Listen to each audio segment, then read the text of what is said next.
Hello everyone, welcome to the stream. We are playing Magical Land of Yeld with the developers, Story and Nick. And before we get into things, I got a couple announcements to make. So it's the last weekend of the Stars Reach pre-alpha before they shut down the servers and bring things up for early access on the 18th. In that, I've been given some pre-alpha keys to give away because this weekend, on tomorrow at 11 a.m. Pacific Standard Time, they're doing a stress test. And the first keys I want to give out to is, of course, you guys here doing the pen paper RPG.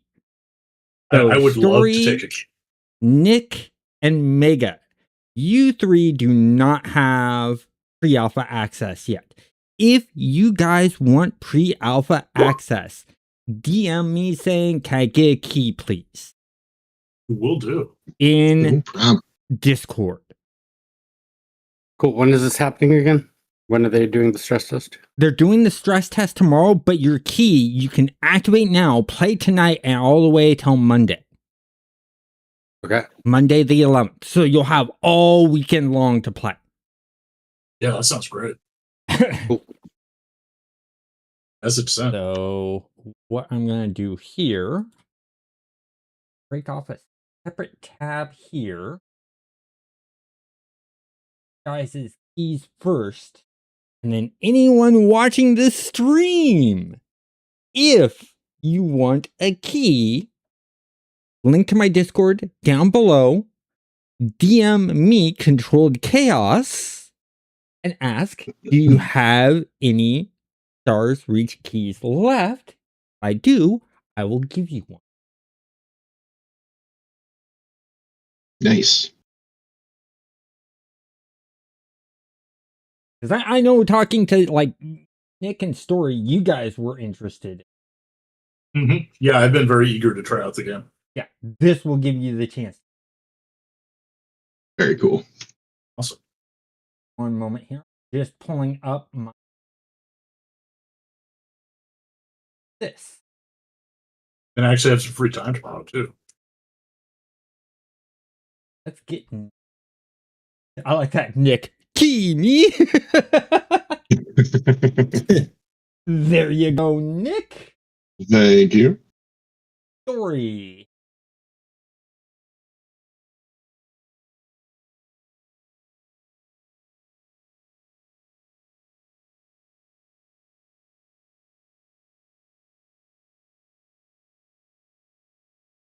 There you go. Story, your key sent to you. Mega. You want a key? Yes, please. Okay, DM me so I get you. Because I have to search deep into my DMs to list some direct messages.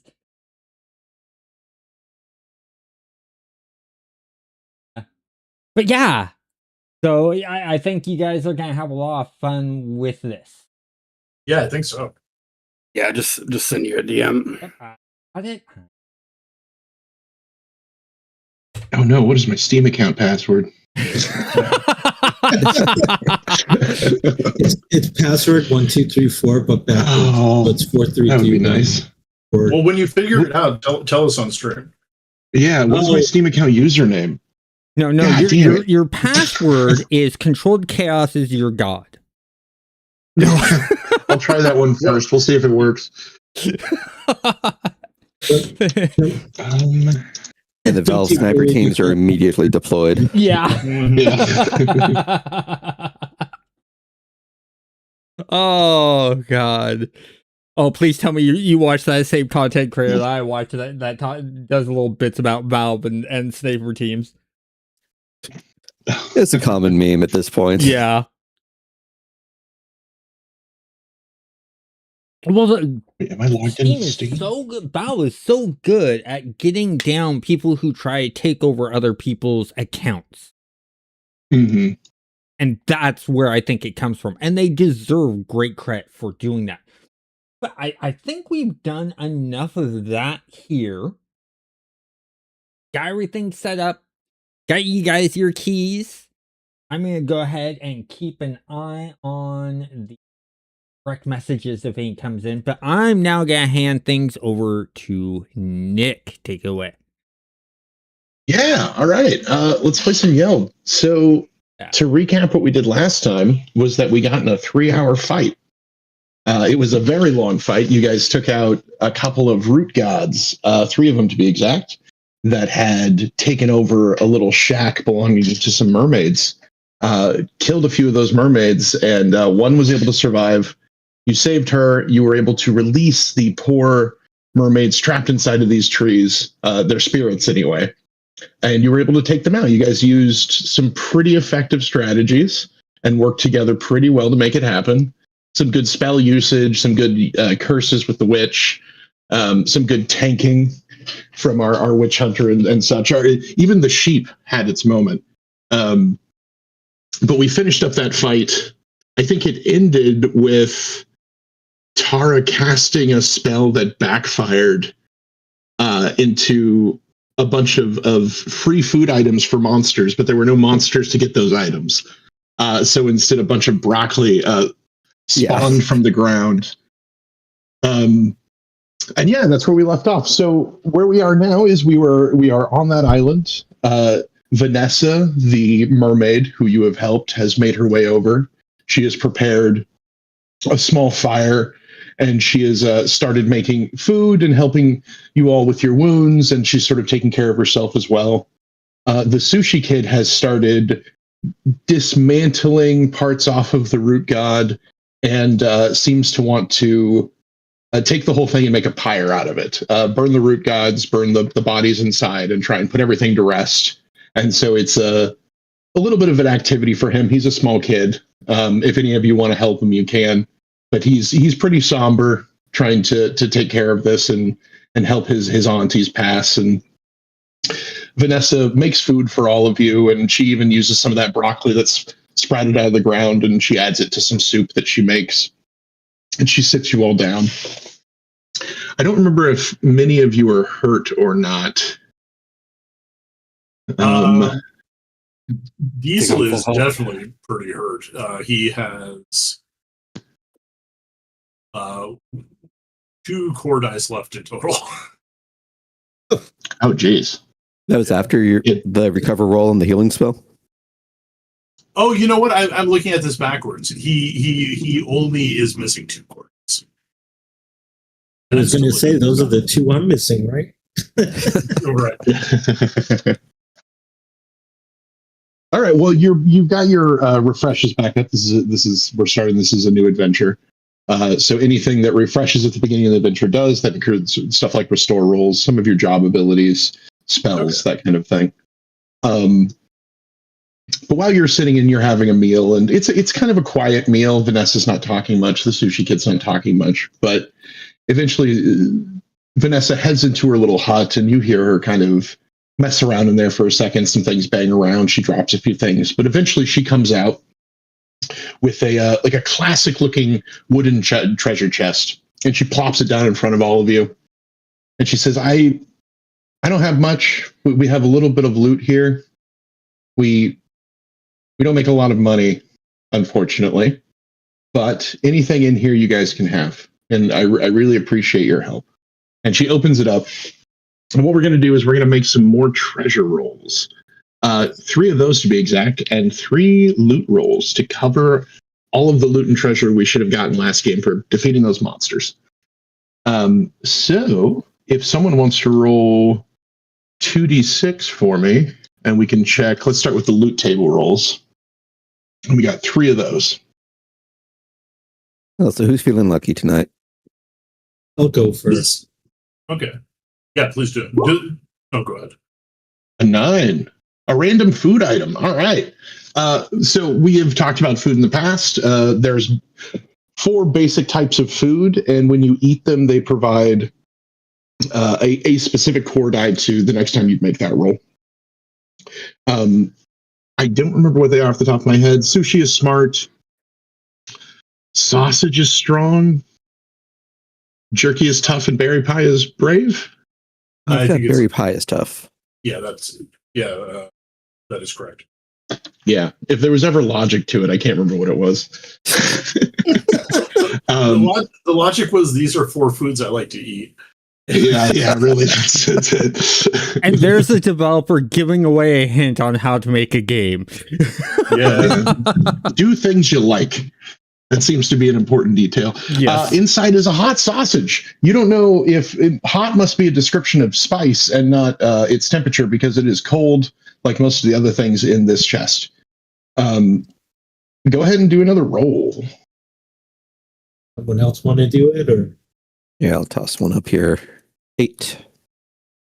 All right, and that is some coins. All right, so someone, whoever would like it, can raise their coin status from none to some.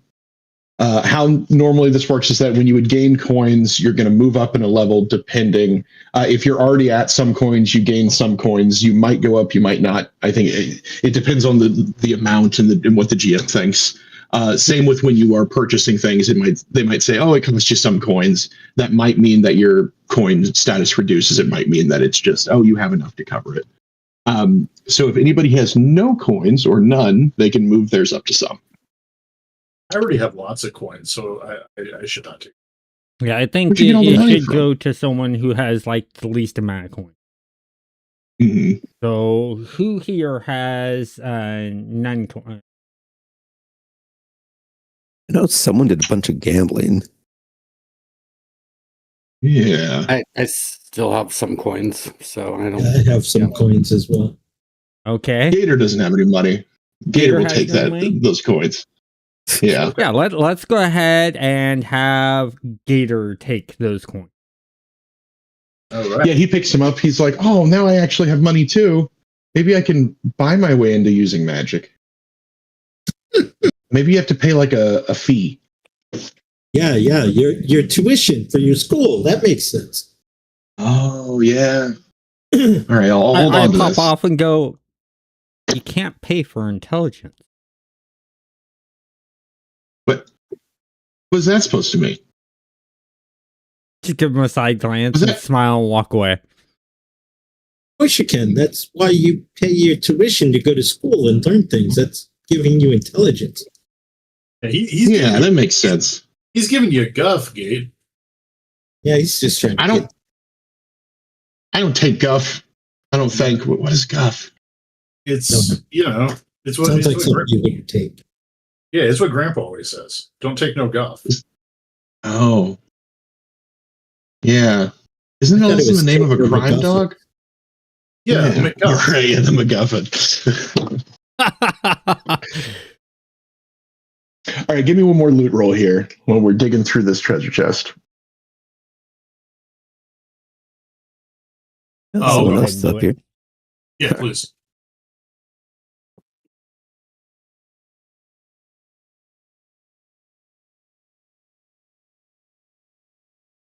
Yeah. A 2. All right. Well, that was 2 Junk. S6, not 2 D6. Yeah, hold on one Oh. moment. Yeah.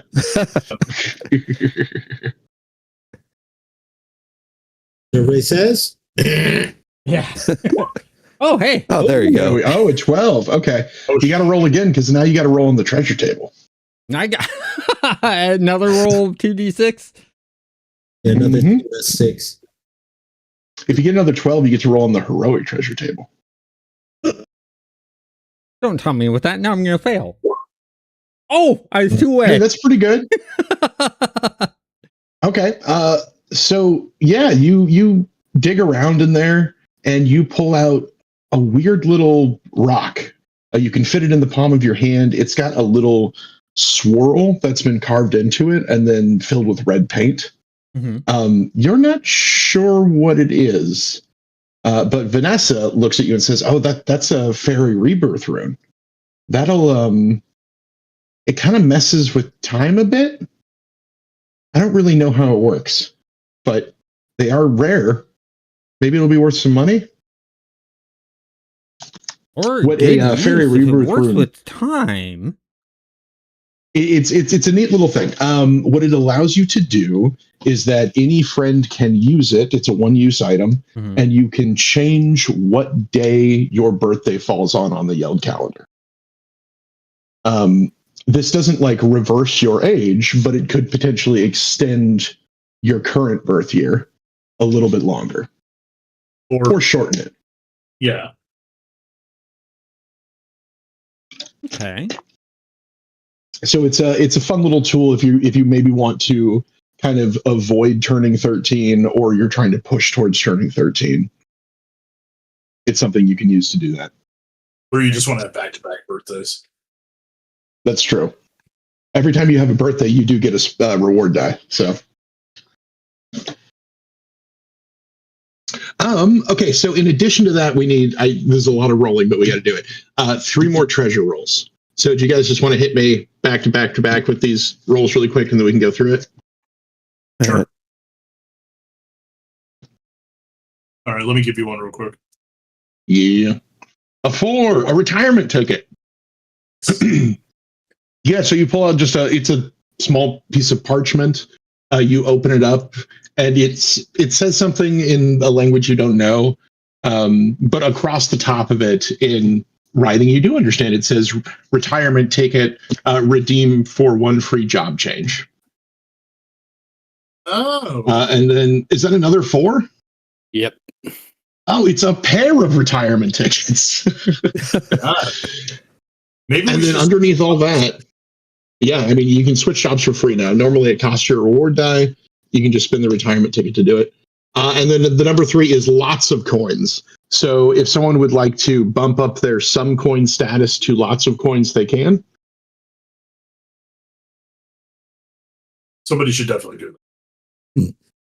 I mean, Mark will do it if I nobody think else. I'll take that since I'm sitting at none coin. Oh. Oh yeah. Go ahead and take it. That'll go ahead and put you up to lots. I didn't expect that. I wanted to give you the first set of coins. So Well, I appreciate that. that way we all have some money in our pockets. some. Yeah, some of us just have lots of money. Yeah. I mean, some of us had tons, but we gambled a lot of it away. I'm sorry, I'll be right back. Just 1 minute. Okay. Like, I guess if one of us doesn't like our job, we can take a different job. I personally like being a soul thief because it turns out eating souls is. I don't know if my job is cool or not because I can't do anything, says Gator. What do you mean? I can't cast these spells. I don't think you're trying hard. I'm trying as hard as I can. The spell book won't open. You got a soul thief here. Shouldn't they be able to unlock it? You know, thief? Oh, I mean, I could try. Max, sorry about that. My girlfriend is having a little trouble at the front door. The lock is sometimes weird. All good. Well, I mean, I guess, yeah, Gator will hand over the book. Try not to break it. Well, okay, I'm immediately going to try to break it. All right, well, make your roll. Don't hand Diesel a book. What are you thinking? It's just fuel for the fire. Yeah, so I'm going to roll my strong dice. I don't think I have a break die. Okay, cool. So, all right, yeah. Let me look at my difficulty charts here.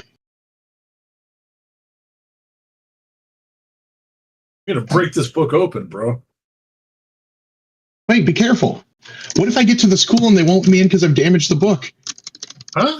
It's just a book. All right, we're a normal adventure. Let's do low would be 7. Let's do 10. Oh, well, I got 22.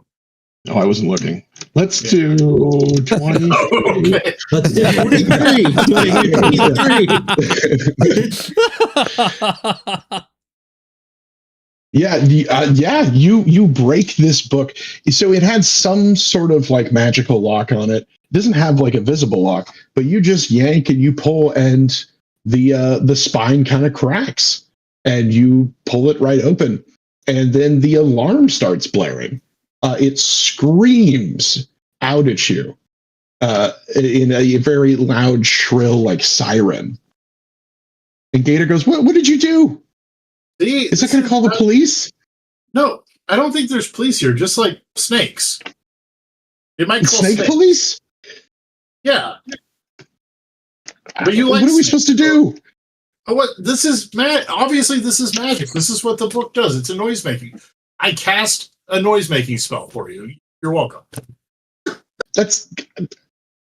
Give me that. Gator pulls it back, and it's just going off now. It is a consistent, steady siren. After about 30 seconds of panic, Gator just dunks it underwater out of the lake. And after a few seconds, it seems to fizzle out. And then he pulls the book out, and then it is destroyed. It's a wet mess of a book with a broken spine. And he kind of looks at it. Well, I can't go to school now. Wait! I have an idea. I hand him my retirement ticket. What? So I just get a new job? Yeah, that's what happens. That's what the employment market is like. That's what Dad always says. That's what the that is what employment Dad market is says. like. Could switch at any moment. But I didn't even get to do any cool stuff. Well, I mean, how about this? How about this? You're a black mage now, right? Yeah. Switch to a new job that's also black mage. Wouldn't that be the same job? Well, no, what I'm saying is lie. Go to wherever you get jobs and just they probably don't know you're a black mage. You should hide your outfit and say, I would like a new job. Here's my retirement. Ask what job I'm retiring. They won't ask because you're young. Great. We're 10, but We only found the one trainer. what if we... What if he uses one retirement ticket to become something else, and then he immediately uses the other one to become a black mage again? That's a really good. You know what? I should retire and become a soul thief. Hey, that's my thing. No, I don't think you're very good at it. I bet I could do it better. I think this book is actually just fine. I think you need to spend time drawing out this book and learning how to cast your spells. Really, I think you should take the retirement ticket and become the black mage, because clearly you're much better with books than I am. So let's just switch jobs. You know that? No. It's true. Let's vote on it. Okay. Everyone who thinks... No, triplets only. Yeah. Raise. Oh, yeah, go ahead. Go on. Everyone who thinks that Gator could use both retirement tickets... No, wait. Okay. Ready? This is it. Anyone who thinks Diesel should become the black mage, raise their hand. Bob raises his hand immediately. Yeah, so does Gator. See, it's 2-1. Yeah. You can't go against the council. Yeah. I know how it works. All right, fine. We'll trade jobs whenever we find a job trainer, I guess, whenever that happens. Yeah. You're not gonna like it. You're not gonna like being a soul thief because it involves murder. You don't like murder. That's not true. Every time I see you playing with the toy and having fun, and then I take it, I always have a better time. So I think it's going to work out the same way. That's thievery. Oh, I guess that is the other part of the job. Yeah. I was too focused on murder. Well, here, you can have the book. You get a head start. Yeah, now you can practice with the book that you opened. Right. You open the book, that must mean it's destined. Yeah, it must mean fine. I take the wet, soggy, broken book. Excellent. Spell book for you. I will hand you my my sword. Yeah, don't forget to exchange job clothing sword, too, guys. I'm going to keep my outfit for now, and I'm definitely keeping the tattoo because I don't know how to get rid of it. Yeah. I don't want to wear the dirty clothes that Diesel is wearing. I don't want to He's wear definitely clothes. How are you gonna give him the tattoo? I'm Maybe not. if you- I'm keeping it. It's Maybe if you black two tattoo. just put your body parts together with the tattoo, and it will automatically transfer with the retirement. Oh, ticket. what if I just headbutt him in the face really hard and then it like transfers to my forehead? All right, I'm gonna Yeah, try that- it. First that's of all, what I was thinking. no, give me the sword back. First of all, The sword helps me headbutt though. Why would I give it back? It's giving me strong dice. are you attacking me? No. No. Is that your real argument? This whole entire time, you guys are having a conversation. DJ's just sitting in the corner, sort of smiling, watching this whole entire thing happen. Yeah, Tara's just kind of sighing and helping lay out the food there for when everyone just stops messing around. Yeah, Yeah, but This has happened many Vanessa's times. yeah. This is glad for the help. This No. is typical Triplet behavior. Out of character, Yeah, while the I Sorry, want to go mention something. This idea just came to me. Something that you can add to the game. A trickster or prankster kid role. Oh, sure. Yeah. oh, it's Because like a that's friend, a friend literally type. with this whole entire thing. It would have happened if DJ hadn't said anything about trying to unlock the book. He set the whole entire ball rolling, and he's just sitting in the corner watching you three argue with each other, poking blame when he's the true one to be blamed for this whole entire thing rolling. Right. Yeah. That's a fun idea. So I think as the rest of you are there listening to the triplets argue, you all see that Vanessa's happy for the help and she's clearly tired and it's been an exhausting experience for her. And she's not necessarily looking to kick you out, but she's looking to move it along. But while you're there, you do notice, because it's been a minute since any of you have seen Coda. Coda did not see, Coda slipped away at some point while you were moving through the forest. And while you're all sort of helping and moving things around and you take looks across the lake and back to the main forest, you do think every once in a while you see Coda in the distance. Like Coda's following, keeping tabs, but is not staying close anymore. And none of you are sure what's going on with that. He has been acting kind of weird on there. It's. I don't think he wanted to leave the door. I mean, Yeah. he was really protective. Well, Coda's fine. He's probably just gone to guard the door for us. It does He seem I hope disappears all so. the time. Gerald just kind of call out across the water to there. It's like holding up one of the bowls. Coda, dinner. You see some like rustling from the other side, and you think you catch some of Coda's pattern that now has like weird leaves in there and a few other things, but no response. Oh, he's getting kind of leafy. I notice. I wonder if he ate some of those roots. Yeah, I was going to say he's kind of looking kind of like that. I don't know.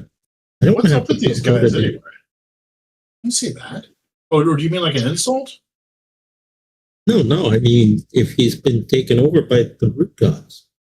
Oh, yeah. Well, don't say that. He's fine.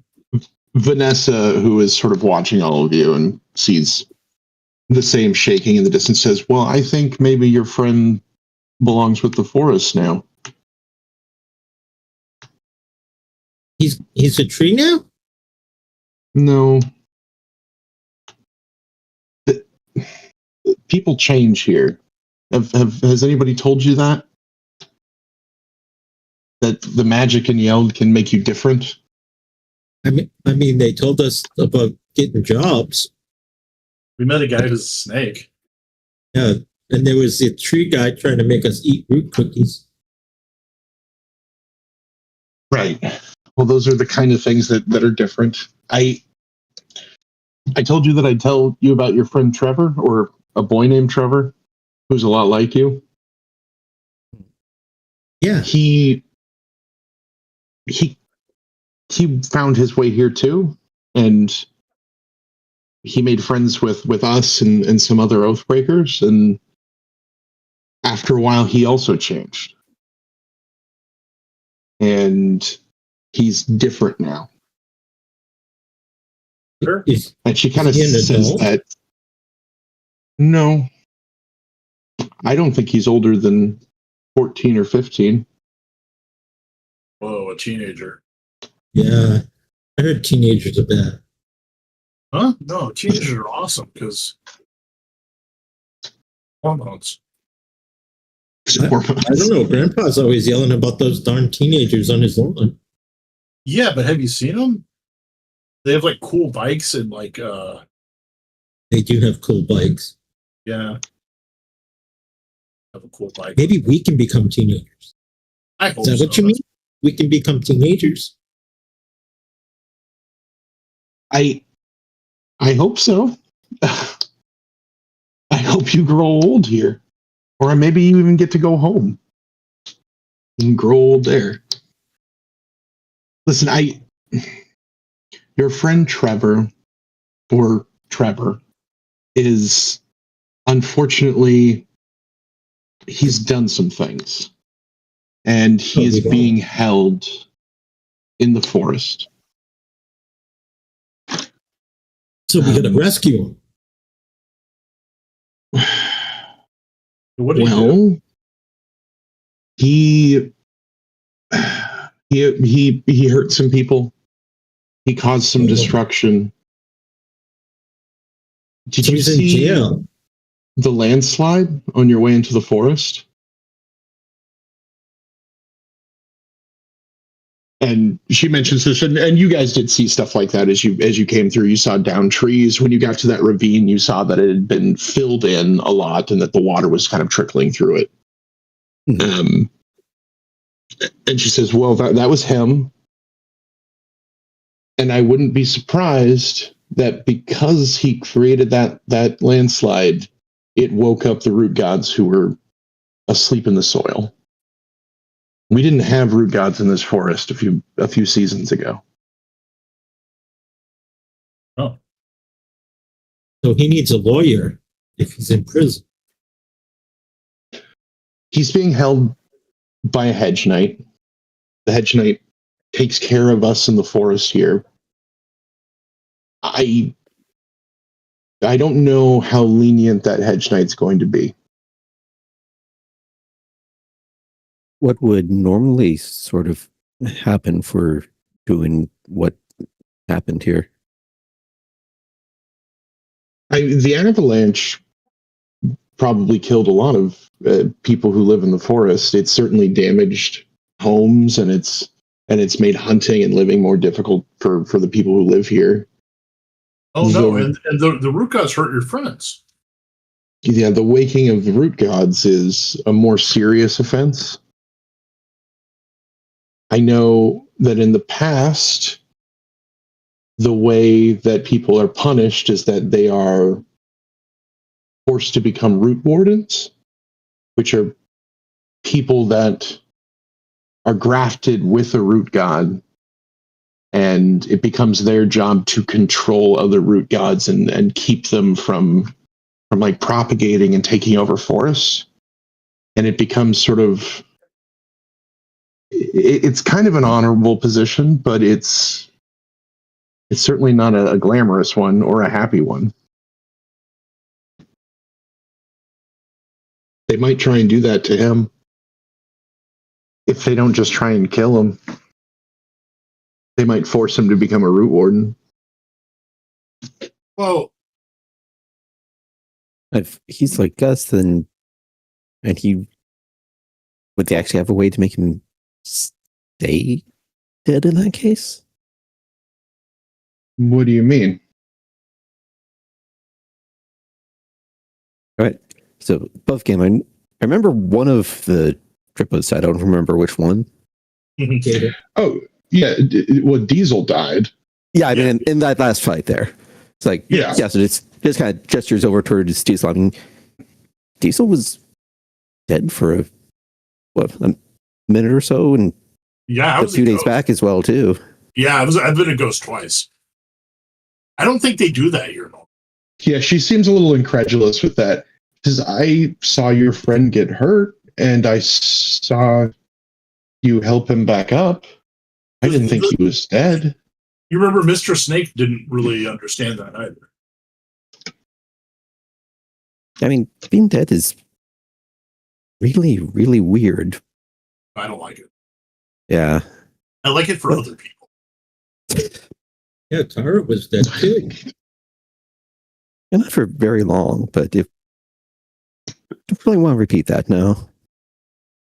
I have a premonition I should have died, but I don't think I did.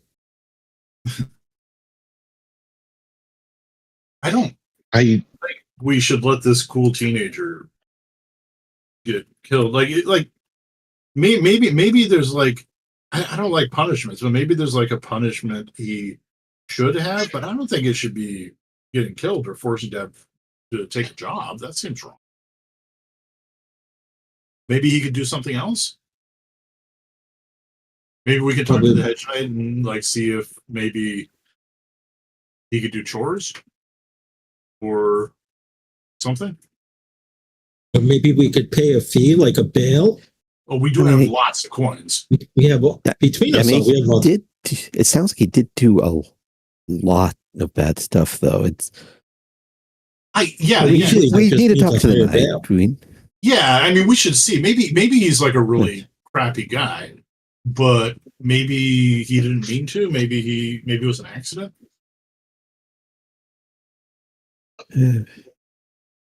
Next you found is just he'd recover and it's probably not going to get any worse for him for a few hours to rest for us before we get track over to where he is.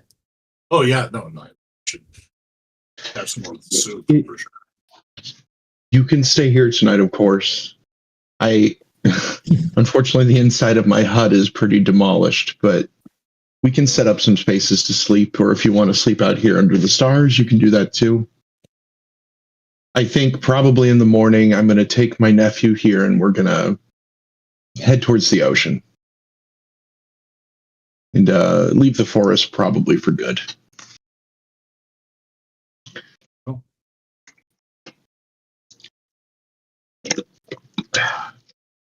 She leaves out more food for you guys, and eventually she takes out some bedrolls and puts them out around the fire. She spends a lot of time working on sort of fixing up parts of the hut and then collecting supplies and getting her bags ready to go. And the sushi kid helps her. Occasionally he comes over and he offers to feed you guys, and it is always, of course, very, very thankful for you helping his aunt. But you guys are able to sleep for the evening. How well do you guys sleep? Are you able to sleep? Is it just too much of an adrenaline pump still? Are you scared? How's everybody feeling? Probably a very restless night for Tara. And it's a lot of stuff that's just happened here, and not much of it has actually been fun. Yeah, it's been pretty scary once you got into the forest, for sure. Yeah, so DJ, because he sat so quiet the whole entire time, he was figuring out things in his head on how things went, what's going on, stuff like that. So he actually sleeps pretty heavily.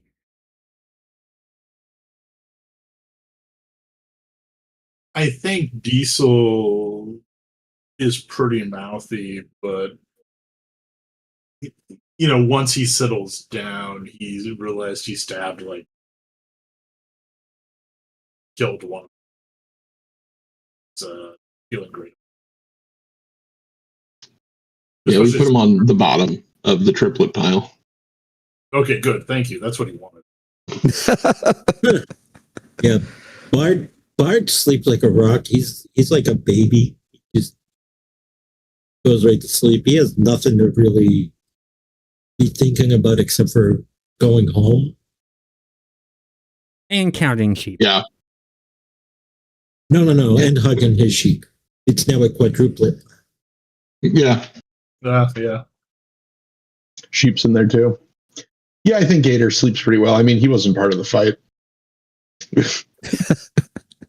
Wasn't his problem. But yeah, you guys get a night's sleep. It's a kind of a dewy, cold morning when you all start waking up. You hear Vanessa's up and she's gathering things, and she starts the fire again to make breakfast for you guys. If you want, you can set your home in to this little island here,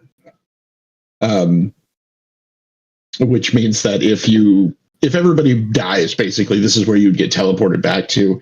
Otherwise, you'd get teleported all the way back to Brevery Bend. So it's up to y'all. I think it might be good to turn this into a little checkpoint here. Yeah. Let's do that. Yeah. Was it safe? But It's safe enough. I'm gonna talk to Vanessa. Yeah. She's making breakfast for you guys. She's cracking open some eggs. She's got some other odds in it. And she's cooking it up. Hey, thanks for helping us out. And I'm real sorry about your friends and your home. I really appreciate you coming to found me. I probably would have died if you hadn't. I kind of jingle the coins in my pocket and then I take them out. Like, since you're leaving and you're heading, you said to the sea, maybe you should have some money for traveling. Maybe this will help. She kind of looks at it for a second. She's a little hesitant to take it. I mean, and she says, my brothers have money, so we've got money, and you could have this. I think that's probably a good idea. well, thank you. That's really nice. And she takes it and she collects it and she gives you a hug. Do you want to roll on the luck table? Oh, I do. You gave coins to the poor. Oh, is she poor? I guess she is poor. Yeah. I mean, she's homeless now, so kind of. Yeah. Okay. Well, let me find my luck table. I've got it open here if you just want to roll a die. Oh yeah, sure. 6. That's like, oh no, that's bad luck. Oh, Out of all the options, monsters will roll 1 extra die on all rolls against you for the rest of the adventure. Or I'm sorry, until the end of your next adventure. That's a 2 adventure screw you, apparently. Wow, that's brutal. good thing this is our last one. You know what I think happened is that you just got all of her bad luck. She's had a really bad string of bad runs. It's yours now. Look at you being nice, giving her coins, taking her bad luck away. Yeah. I did a good thing. Yeah. Would you like a good die to balance out your evil die? Yes. Sure, thank you. Yeah, you can have a good die. Just remember what the GM give it, the GM can take it. Well, I can certainly just start handing out more evil dice. Just every action. I just see the triplets just in a race to the top for that. Oh yeah. Who has the most? Well, you can only have 3 at a time, so you got to spend them once you have them. You can't just be sitting on them. I should have spent my evil die last time. So yeah, you have some breakfast together. You say your goodbyes. The sushi kid hugs all of you, and he's like, "You guys are my new best friends. I'm gonna tell everybody about you, and you're gonna get letters from me in the mail, probably pretty soon. I'll make sure to write it right away." Oh, okay. Do we have to write you back? Well, yeah. Oh, You got to. all right. Each of you has to write me a letter back. I'll write back to the 3 of us because they're not all that good at reading and writing. I'm not. You're right. Gator kind of looks at you, and he's like, "I can read if the books will let me." Well, I can read too. I just don't like it. I guess I don't like reading that much either. whatever. You guys, you start parting ways. They head out basically back towards the way you came from, towards Brewery Bend. She points you in the direction, sort of on the opposite end of the island from where you guys came from. She tells you to just continue through the forest. Eventually, you're going to hit a road, and on the other side of that road, you will see what is essentially a cliffside or what used to be a cliffside that became a landslide down that took out the area below it. And it'll be hard not to notice it, but expect the Hedge Knight to be around there. He is hard to miss. He is a horse in big golden armor. He's on a horse in big golden armor? He is a horse with big golden armor. And before they head off, a lot happened when we actually found her on there. Do we ever actually complete that delivery that the snake gave us for them? Yeah. She opened up the package in front of you guys. It was a bottle of whiskey. It was a carton of cigarettes, and then it was a letter addressing her. And it talked about a few things, but specifically one of the things it talked about was some oath breakers. And you think that some of the information she gave you about Trevor was probably in that letter. Oh, okay. All right. Just want to make sure we didn't have loose thread hanging there. No, you were delivering her contraband, basically. her goods, her illicit goods. But yes, you head out back into the forest. The forest continues to be, kind of creepy, kind of dark, quieter than you expect. The animals you do run into are a little skittish. They're not interested in stopping to chat. What I would like to do as we travel along is I would love to take an opportunity to use the Wonders of Yeld list. Let me bring that up really quick. So, the Wonders of Yeld. I can find the page. 66. Yeld is a magical land full of ancient ruins, sunken temples, mysterious caverns, and haunted forests. As the friends travel across Yeld, they'll have a chance to discover and explore all of its wonders. So when we're doing adventures, what we can do is we can roll 10 dice, add up that total, and we will choose or get a result on this Wonders of Yeld table that will describe an interesting or weird thing that we're going to find on our way. So if somebody wants to roll 10d6, this is a massive chart with all kinds of weird stuff on it. And coming out of the forest is a perfect place to do it. 39. 39. Okay, what do we discover here? Oh, that's interesting. Okay, 39 is a friendly duel. A traveling swordmaster challenges the friends. Okay. So let's play with that. So yeah, as you're going through the forest, you found your way out of the forest. You find your way to the road itself. You think this might even be the same road you were on before when you left it to enter into the forest. This has just wrapped its way all the way around to the other side. You're pretty sure this is exactly the spot you were supposed to come out because you see what is left of this cliffside that is flanking the other side of the road. And you can see where it's just crumbled down from the top and it's covered parts of the road. It's broken out parts of a ravine that's nearby. And it's taken out several trees that's led to even more landsliding deeper in. And from this angle, you can really see how devastated the forest is. But while you've hit the road, you run into a traveler. That traveler. Oh, do I have a picture of him actually? What do you need? I probably do. A picture of Gus. Oh.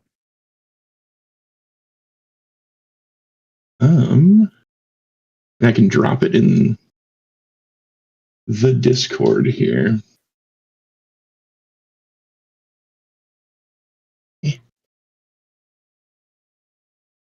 I'm sure I have a picture of him lying around.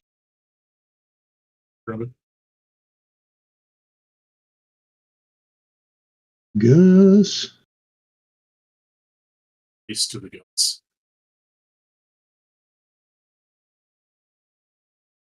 I have all these other knights, but I don't have Gus.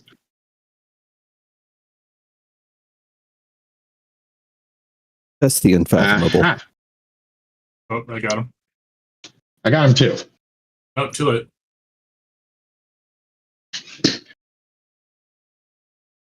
Oh no, you beat me! God damn it! You loaded before. Ah! Oh, double Gus. So you come across he's a king's person, but he is furry. He's very wolf-like. He's got big ears. He's gray-furred. He's just walking down the road. He's got a sword in a sheath slung over his shoulder, and then a bag slung over the other, and he's whistling a tune. And he sees you guys as you sort of step out of the forest from a random place, and he kind of stops in his tracks. And he goes, "Well, this is strange. Am I being robbed? No, we're Brigands just from traveling. the forest? Just travelers. Peeking out of the forest, I see. Taking what, a communal shit together? What were you doing?" What's up? Wait, what? Yeah. It was kind of a long cut, the opposite of a shortcut. All right. Yeah. You seem armed. A little battle damaged. Yeah, Is that a sword I see in your hand, boy? He looks over at Diesel. yeah, it's a pretty good sword. I just got it by defeating some root gods. Yeah, he's not going to have it long, though, because our brother Gator is going to change jobs with him. He's going to become a black mage. Ah, magic users. What a weakness. Real skill belongs to the sword Comes with a master. bow. No, That's right. ranged weapons are also for the weak. Direct combat, melee. He pulls his sword out and he does like a little spin with it and a few twirls. Is there some way that Bard could shoot an arrow when he twirls the sword so it like knocks out of his hand? Yeah, if you would like to make a strong roll to attack his hand, if you have some disarm dice, that would be the exact thing you want to do.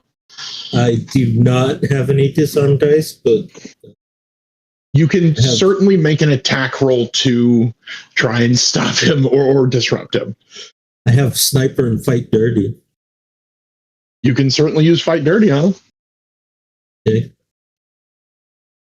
Let's.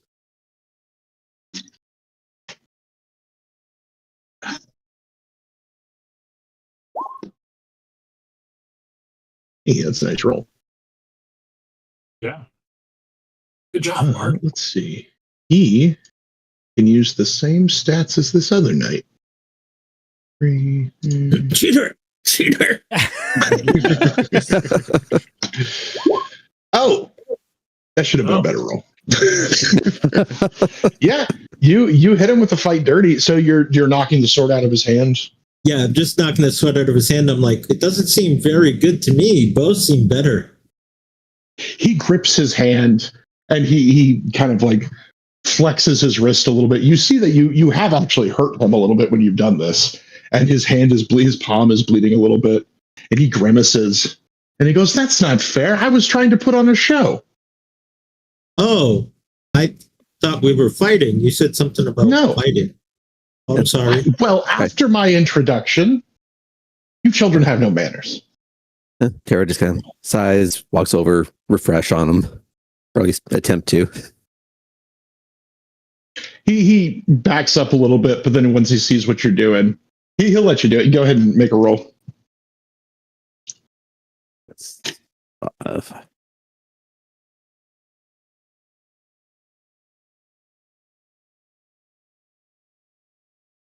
yeah, that's fine. Oh, it looks like he got another. He gets healed, but we had another side effect happen. Yeah, a magical disaster. Did they get knocked up a rung because we didn't technically stay in an inn, or did the island count as an inn for this? Yeah, we would have reset at the beginning of the adventure and everything. Oh, okay. Magical disaster table.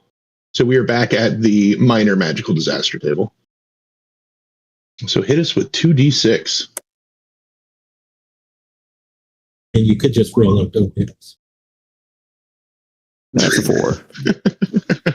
Yeah, you cast the refresh spell. You see the lights, or how your shadow, how you described it before, sort of goes around his hand and it cleans up the wound. You see he flexes it more comfortably this time, and then everything within 30 feet just gets hit with a pile of snow as a snowstorm covers the area.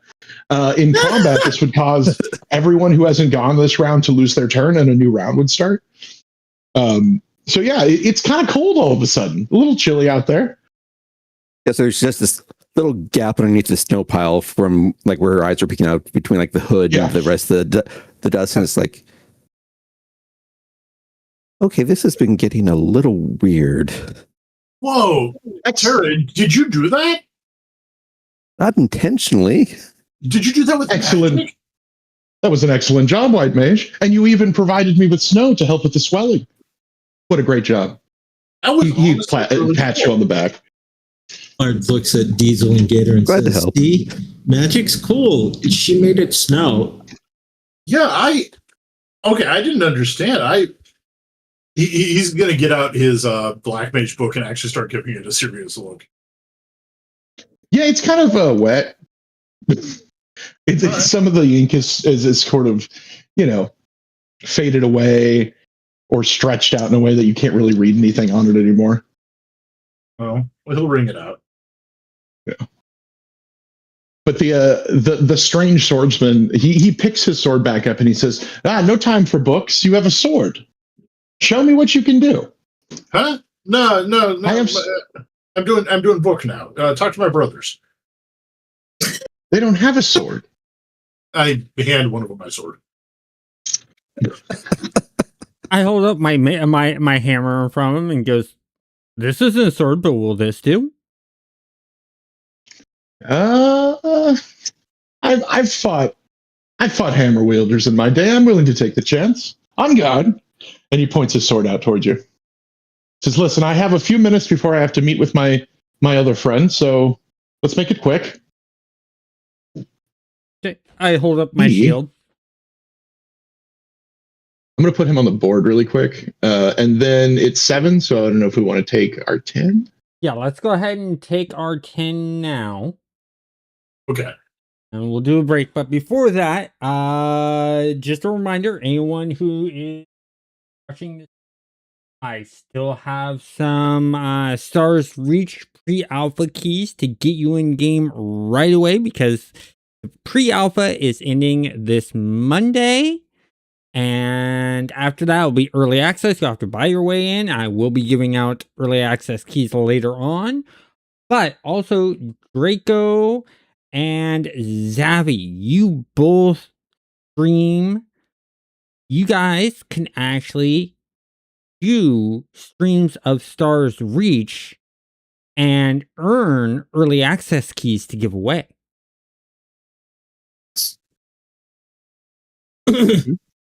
So if you guys are interested in doing that, let me know. I can help you guys get that set up. Yeah, that'll be maybe a tomorrow thing. Yeah, definitely. So anyways, we're going to hit break now and we'll be back soon.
Okay, we are back, and we were just about to do the duel between DJ and this knight, or this duelist knight.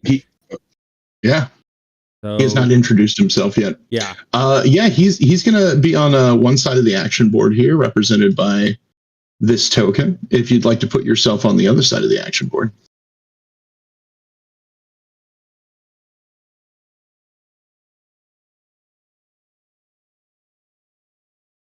here. All right. He would like to go first. I will And he's let him going go to. first. All right.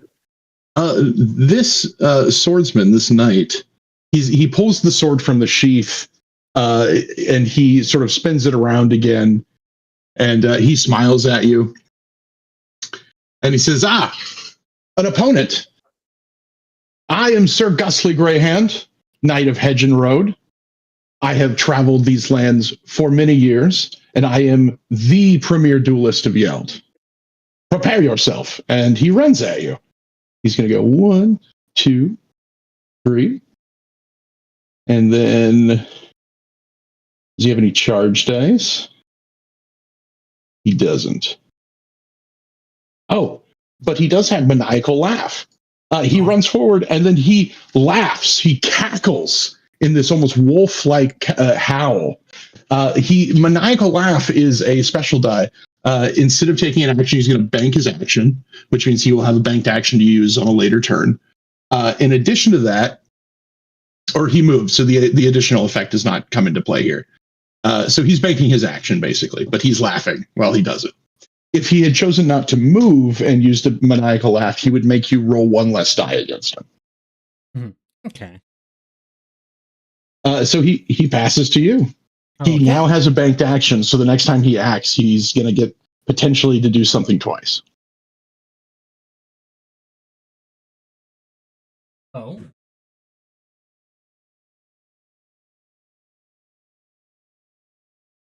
What I'm Hit it with going to your do hammer.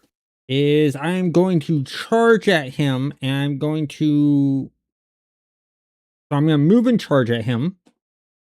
This charge gives me that movement. Here, I'm gonna smack him with the shield up front, and then up the side, along the side, I'm gonna hit with my hammer. All right. Look at things here. Strong. And he has one less strong die. Yeah, because he got hit with Fight Dirty, right? Yeah, one less. Yeah, but I strong did and less. hit him with a refresh though, so Which would refresh one of the dice he lost. He lost 2. okay. Yeah. So he'll get back the brave he lost. Or no, it would be smart. Yeah, he's gonna need to get that smart back. He'll take his smart back. Okay. All right, you got a roll for us? Yeah, I'm rolling 3d6. This is my strength plus the bonuses. Okay. You got your hammer. Are you adding anything else like charge? Well, yeah, that's how I got the 3d6. I have 1 strength. I'm gonna use the strong from my hammer, because you can only use one of the 3 on the hammer, because I have 3 things on my hammer and you can only choose one of them at a time, right? Nope. You can use all of them. Oh. If they appropriately fit together, you can use all of them. For example, if your hammer's going to have break dice, you can always add those. Okay, But so that I'm would gonna change add the result the of break your dice, attack. and I also have a shove die. It has shove, so it has strength. It has So break. And it has shove. shove is separate. Shove is its own action. Oh, okay. So you couldn't add that. It's shove is not an attack. It's just an action you're doing that doesn't classify as an attack. Where break is a bonus die, or I'm sorry, it's a combat die. So it's specifically for attacking. Okay, so I'm actually gaining 46. 1 from strength, plus the strength from the hammer, plus the break, and then plus doing the charge. Yeah, that sounds good. He has 6 dice. Oh, He is armored, and as you swing your hammer, he parries it with the sword, and your strength still pushes him back, and he kind of stumbles back with the parry, but he is able to defend himself. Okay. All right. So we'd be back up to the top of the round. If anybody would like to join in on the fight, they certainly can. So I look over at I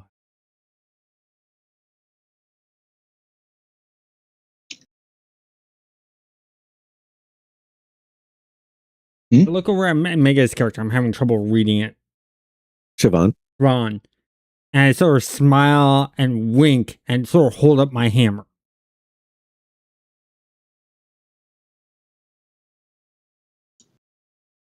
I'm sorry, I understand the cue.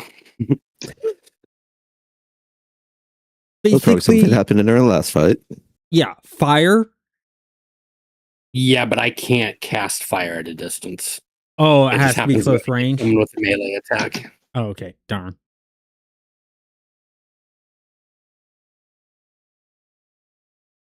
It's totally fine if nobody wants to join in. I was just offering. This can totally just be a one-on-one duel. Yeah, Tara's just gonna kind of cheer over for the sidelines. You got this, DJ. Well, dropping in, huh? Yeah, and my sheep that I can't move the sheep token, but I go. Oh, Well, I thought you were using that's the bone the dog. sheep's below. Yeah. Yeah, I can't move the sheep though. Oh, let me try to fix that.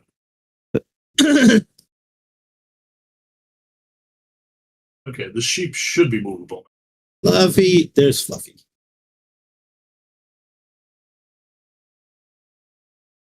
All right. Well, Gus wants to go at the beginning of the round, unless he is going to be interrupted. I will use an excuse me. All right, let's do it. And I will do another attack on them and try to break the armor again. Let's roll that excuse me first. You got brave dice and any excuse me dice you got. I've got 10.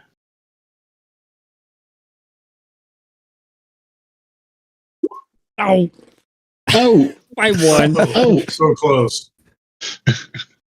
You try and interrupt him, and he notices that you're trying to sort of push him a little bit, and he immediately acts.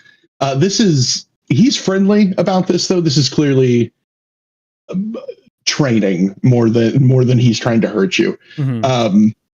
And you notice that because when he swings his sword at you with 2, 3, 4 dice. Do I have anything else? Oh, disarm. Okay. When he swings his sword at you, he does not try and hit you. He flips it to the flat side of the blade, and he tries to smack the hammer out of your hand. So he rolls a 16, which is a great roll. So you're going to be responding with tough dice and armor.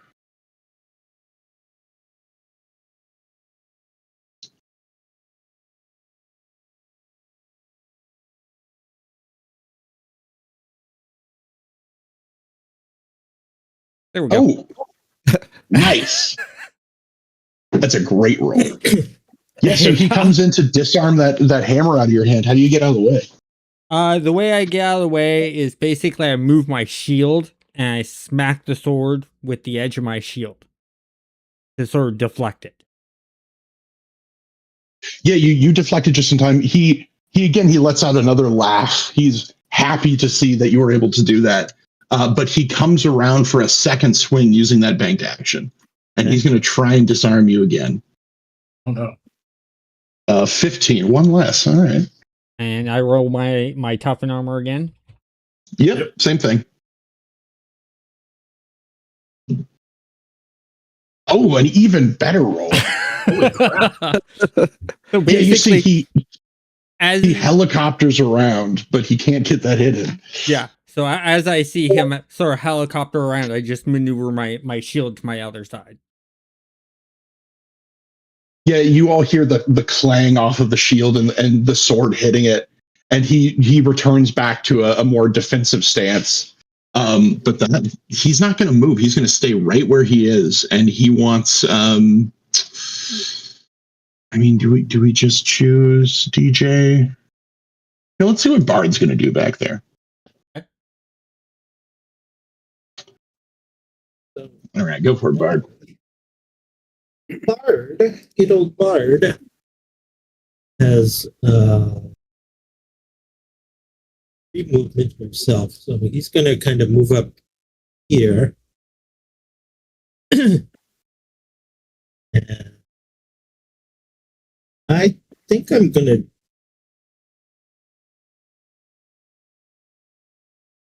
Oh, actually, I have a run, so I have 4 directly in line of sight. And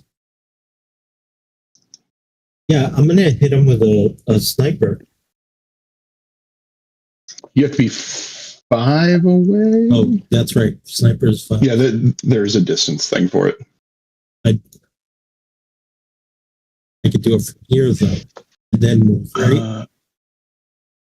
I think there needs to be 5 spaces between the two of you to sniper. Okay. 5. Yeah, there's 5 between the two. Yeah, okay. So you're in a position you can shoot him from here.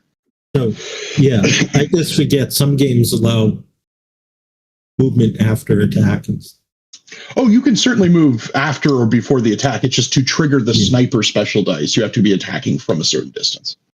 Right. You can split your movement however you want. So, yeah, I'm going to do that sniper, which is going to give me 6 dice. Nice. He does not have any arrow eater to add, so he's just rolling his 6. Oh, clean. All right, yeah, you got him. This is a tough die shot. So yeah, you get a clean shot on him. How do you get?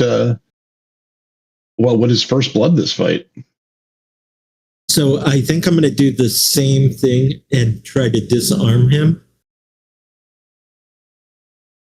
So like knock that sword out of his hand. So it would be like kind of an arm or hand shot. So it makes it difficult for him to hold it. At least. Yeah. You lock it in that shot. You aim it out. You fire the arrow, and you see he tries to react by moving the sword into position to try and block the arrow, but it still catches between 2 of his fingers, and he lets the sword go. And you see that the big gash of red that runs up part of his arm from the arrow, and he holds his arm back and he goes, "Oh, what an excellent shot! Oh, I concede. First blood is all we were looking for. Please, no more." Wow. Oh, Good job, guys. He starts shaking his hand again. He's like, "Guys, really done a number on my hand today."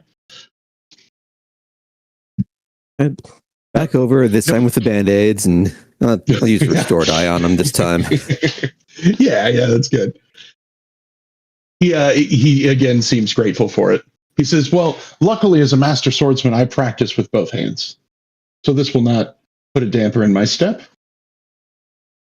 Oh, thank you for the duel." And with his other hand, he just grabs DJ's hand and shakes it vigorously. I shake it. I'm like, well, if you can use both hands, why don't you use 2 swords?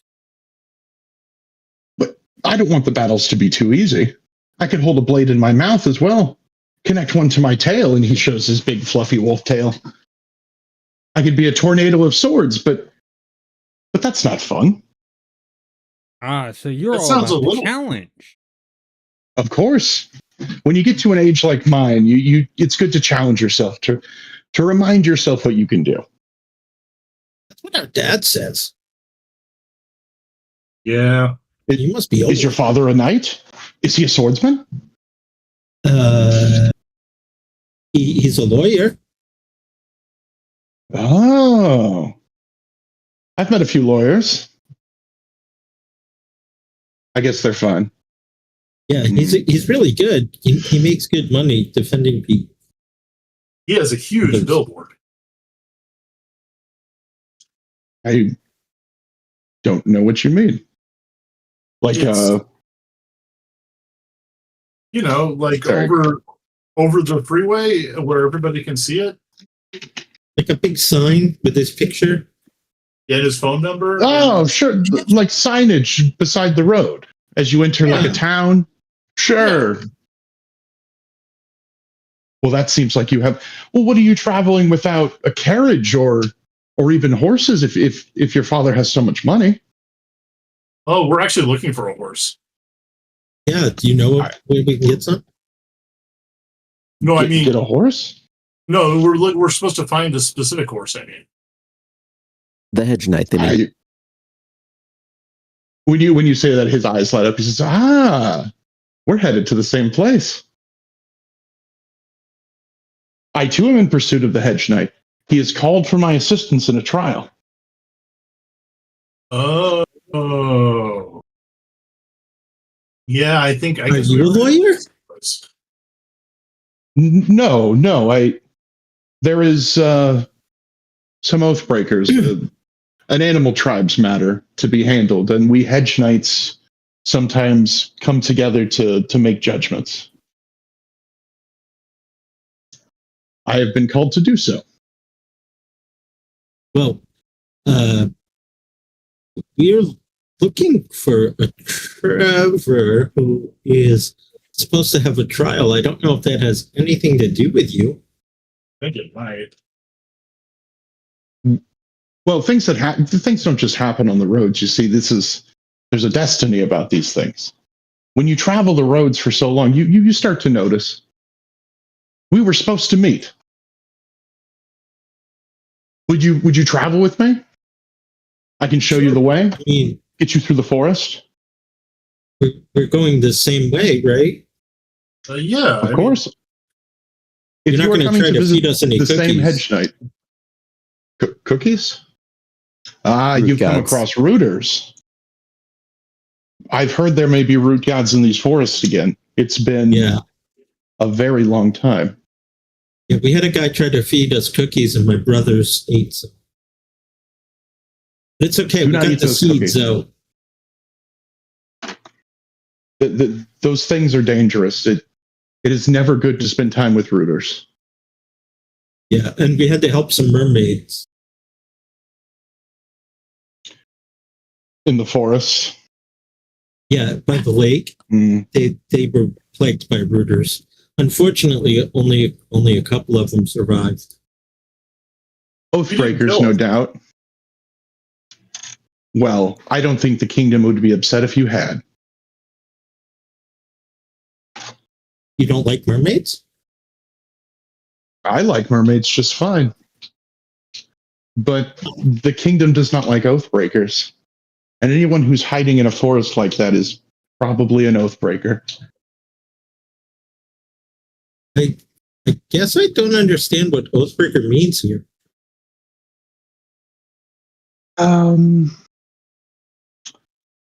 It means people who are against the crown.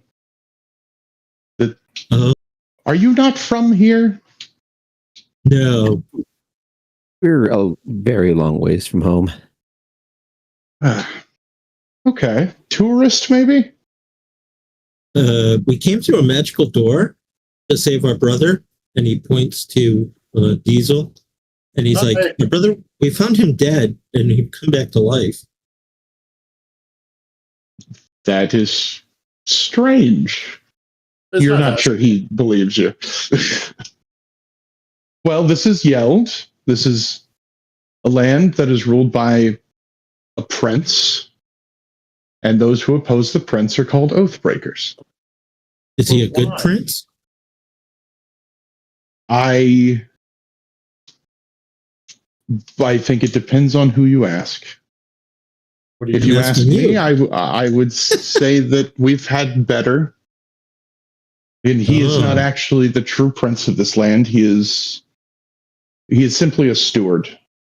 He's holding the position. I know a steward. Oh. So maybe he's not a good guy. He doesn't respond. Well, it's okay Listen, to break a promise to a bad guy, right? Yeah. Because I then think you're a you good should guy. always- Like Robin Hood. It is important to do right by those who can't necessarily help themselves. It's important to fight against evil when you see it. Have you These ever are heard things the all knights tale of should Sir do. Robin of the Hood? I'm unfamiliar. Are you sure this is a knight of Yeld? I know all knights in Yeld. No, he was an archer of Sherwood Forest, and so as I imagine this is taking place as we all start moving towards where we need to go. Yeah, you're all walking on the road. And- yeah, for sure. And Bard recites the animated version of Robin Hood to Yeah, word for word because it's one of his favorite movies. And so he yeah. No, tells him Gus about listens to the whole thing. the fox of Robin Hood the fox and da da da da. Mhm. A clever fox. I see. Yes, we have some of those here. I knew a fox knight once. There's Yeah, a that's famous why I bunny like knight both. here. If you ever come across Tambrea, she's a famous knight in these lands. She reminds me of Isabel? your Robin Hood. It's cool. So she fights for those that are poor and steals from the rich. I've heard people say that about her. So after another few hours of walking on the road, you cut across back into the forest. This time on the opposite end of this road, and you've sort of make your way up what is left of this once cliff. There were trees that kind of go up the side of it, but a lot of them have fallen over. It looks like the landslide happened on both sides of it. But after a while of walking, you enter into what's kind of like a little clearing. There's a clearing in the forest. There's clearly sometimes camps happen here. Sometimes tents are put down. You can see where grass has been, pushed down or weighed down by something. There are animals here, though. There are all kinds of animals in this clearing.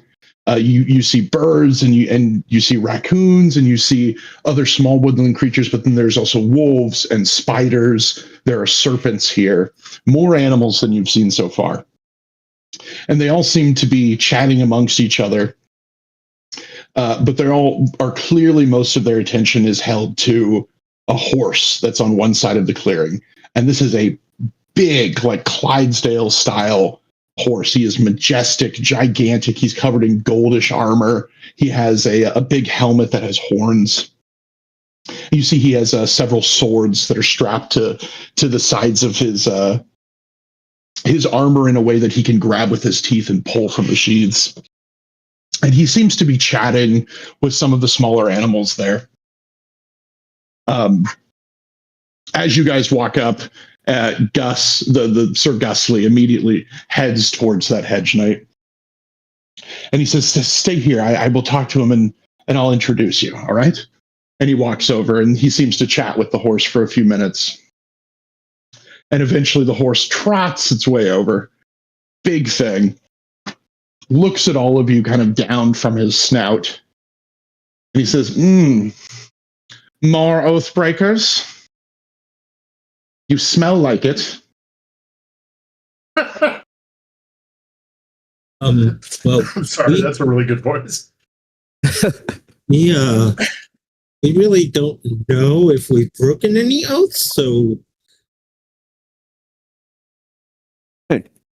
Tara will just kind of hold up her book and wave a little. White mage, not an oathbreaker. But I can see your ears. You're like Trevor, that troublemaker. oh. Yeah, we come from the same place as him.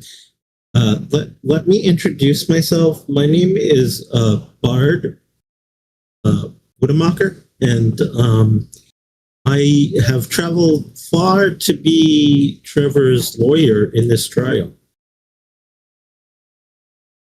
Hmm.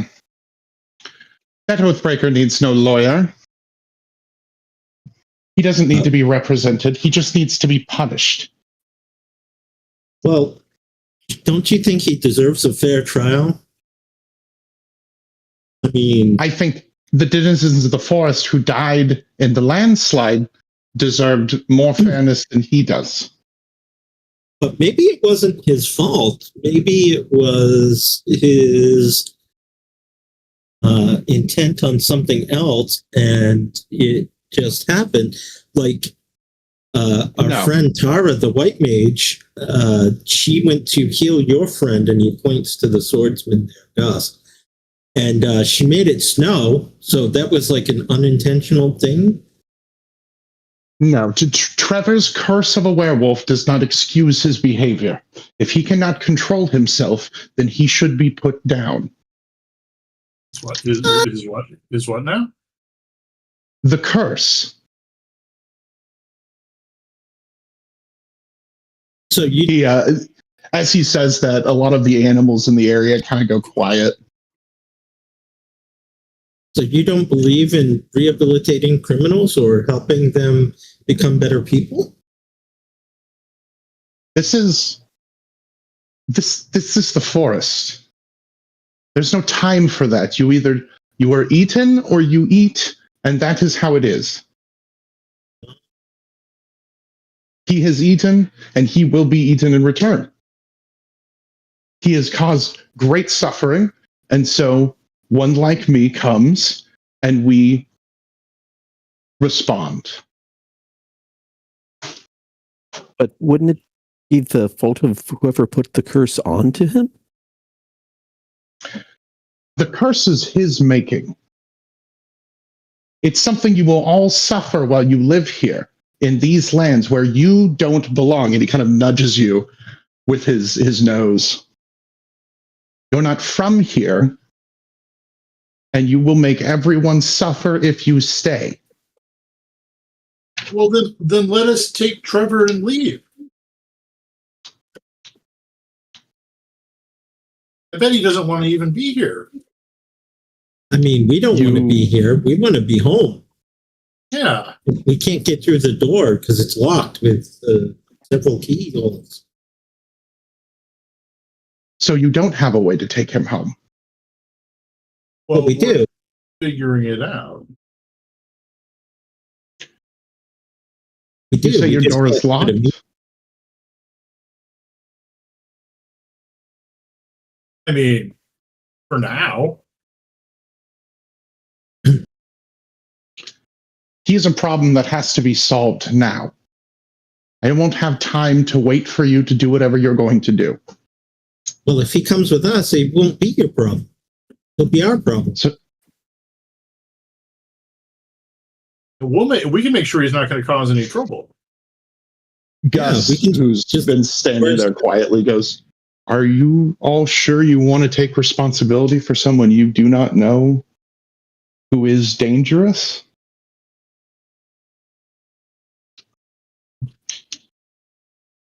I look over at my brothers.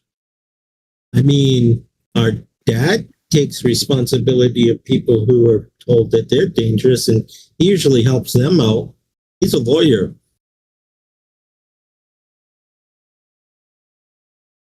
Gus kind of looks at you sort of empathetically. And he says, this is a very noble thing that you're offering, but Gus, you're supposed to help people, right? That's what heroes are supposed to do. Right. Not supposed to eat them.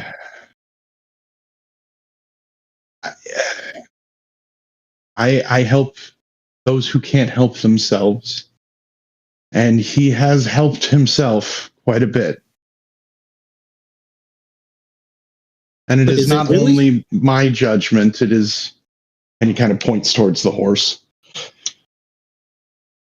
But has he really helped himself if he was cursed? Like Tara said, wouldn't it be the person who's cursed him that drove him to madness? Because I'm pretty sure he probably wouldn't have caused all that destruction had someone not cursed him. Yeah. I don't. The werewolf curse is not something we give out. It's something that happens. It's an old thing. It's a response to those who don't treat the forest well. Wait a minute, Gus. Are you a werewolf? No, I'm a member of the wolf tribe, and I am a member of the King's people. So he's not like you? No, he is. He looks like you, but he can become more monstrous. Can we see him? Yeah, have you guys even talked to him to get his side of the story? The horse knight says, he is in the bramble cage, where he belongs. But yes, you may speak with him. Do not let him out. Do not anger him. Do not cause the wolf to come out. But I will give you 5 minutes. Talk with him.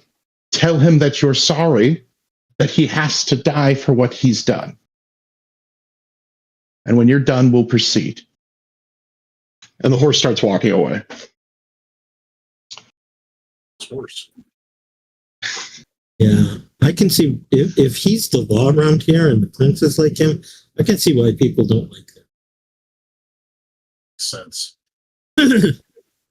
Gus takes you guys over a little bit past the clearing to a collection of like downed logs, and between all of the logs there's just a covering of like blackberry brambles, and you see somewhere in the middle there is a young man.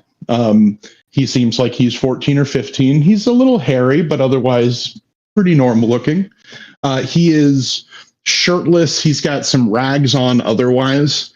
He is also laying on the ground next to a wheelchair. And you see that, like, if he's sitting in the wheelchair, his head would hit the top of the brambles, so he's clearly gotten out of it and is just laying on the ground.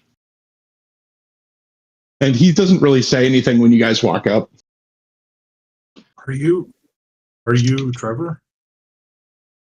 Yeah, who's asking? Well, I mean, you know, we can introduce ourselves later, but we're from the real world too. He kind of looks up at you. All of a sudden, he goes, "Oh, did you open my door?" Was it your door at the 7-Eleven? You say, when you say 7-Eleven, he immediately starts crying. He goes, that was my parents' store. Oh, weird. Okay. Is the door still open? Can you take me home? We can Locked behind us. Yeah. But we're gonna get it Hoping- open again. And I lost. if you've I been lost here a track of it. while, you've been here a while, you might be able to help us open it. But first, we got to get you to not be eaten by these guys. I think I think I hurt people, and I think maybe I should just do what they say. Well, they say you hurt a lot of animals. You didn't hurt people, but But they're like Why? people here. The animals, they talk and they have rules, and they have their own towns. And But they said that you were cursed to be a werewolf because of your actions against the forest. What did you do to the forest to want it to hate you?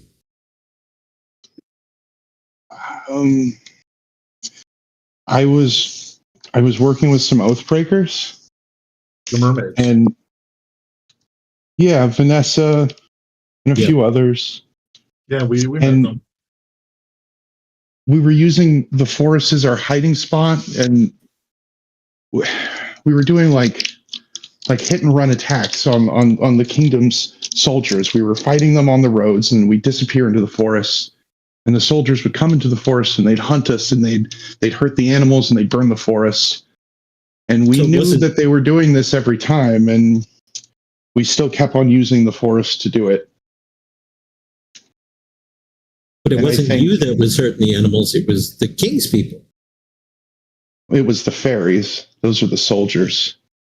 But I think when we're done, there weren't any fairies left. It's just us.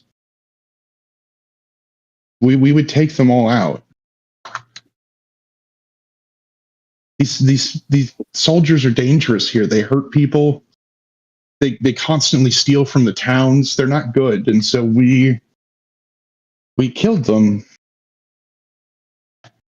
And I think in the end, because we're the only ones left, we're the ones who get punished. Oh, Diesel is furious. What Yeah. the hell? I stand up and I march over to the hedge knight. Bard is right beside him. I get right in his face. Skater slowly tags behind. Hey, do you serve this prince? Are you a knight of this prince? I am in service of this hedge, this forest, and yes, when it is necessary, I heed the kingdom's calls to war. That is my duty. Well, then you're a shitty horse, and fuck you. We're oathbreakers too. Yeah, All of the especially animals you give out a if you collective allow- gasp. if you allow those fairy guards to come in, the prince's guards, to come into your forest and kill your people, who our friend Trevor and we are trying to help, then you can call us oathbreakers too. And we're Yeah. going to take Trevor and we're leaving. Yeah. Treasonous. He looks over at Gus, the wolf knight, and he says, "You have brought more oathbreakers. You are one of them too, and all of you will die." He pulls out a big sword from his side. Let's start another fight. No. I'm going to Fight, use this Fight. vampire knight here to represent him. Very, very, very quickly. Can I make a restore roll before this fight starts? You may. Yeah, there was some time on the road. Okay, I forgot to do it. I am going to crap on a crap. I am not well prepared to make a restore roll. All right, here's what I'm going to do. I am going to use my evil die to make a restore roll. Hell yeah. Okay, all right. I am enraged. And I'm gonna roll my 2 dice. Do you Hulk up? Nope. Nope, not enough. And on top of that, I lost the evil die. Now, Do you not I have- have any brave dice? No. Oh wait, I have a sword. I have the sword. Yeah. So let me add one more die to that. Yeah, All there right, you go. that's enough to get 1 die back. All right, I will get 1 brave die back. That's good enough. If anybody wants to do any hiding and sneaking, you can, of course, stay off the board on this first round. Yeah, I think Tara's going to be trying to focus on getting Trevor out, because having someone else to help us maybe not get completely stampeded here would be nice. Yes. Mhm. What I would like to do is put Trevor on the board. Trevor can be... That looks like a werewolf. It's fuzzy, close Totally. enough. Totally. Terrifying. I'm afraid. All right. Trevor's going to be in the corner over here. He is in his bramble cage. Trevor needs help to get out of that cage. Once Trevor is free, of course, he can escape. But Trevor's a werewolf, and things can happen that can cause him to turn into that werewolf. So if that comes up, it will. So what we've got on the board is up at the top here with the red border is our horse knight. Over here with this tan border is, of course, Gus, who is a neutral party in this fight. He does not want to attack you guys. He also does not want to fight this other hedge knight. So he is willing to help you guys if you take the time to convince him to do so. Surrounding all along the edges of this fight are animals. They have created a pit immediately for you guys to fight in. They were rearing and ready. Otherwise, this is, of course, the clearing mainly where you guys are fighting in. Okay. I think if Diesel would like to take the first turn here, it's up to you. Otherwise, we can give it to the knight. I would like to, but am I up in this knight's face, or am I? Yeah, I would say step back. Put yourself halfway up the board. I will. Wait. Which friend am I? I have no idea. I think this is me. Is this someone else? Sure. I think it's DJ. Yeah, that's who I've been using. Oh, wait, no, yeah. Are you Shin up here? Yeah. Okay. Yeah, so I was just looking at the time. I want to give us another little break because we're going till 9. Okay. Gotcha. So let's That sounds do good. another 5-10 minute break. Cool. And That just as a sounds- reminder for anyone watching this, Stars Reach, if you want access to the pre-alpha before it ends on Monday, direct message me on Discord and I will give you a key. I only have 6 left, but let's go ahead and start the break and be back soon.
Also, if you have been talking, we haven't been able to hear you a great deal here. Yeah. Okay. Okay, we are back. So I'm going to let Nick take over because we're getting ready for combat. Go for it, Nick. Yeah, just before we start, though, I'm going to raise Mega's volume just a bit. Can you talk for me, Mega? Yeah, can you hear me? Oh, that's much better. Okay, I just need to raise my... Cool. All right, awesome. So we have a big fight here. We've got our horse on one end. We've got all of you on the other.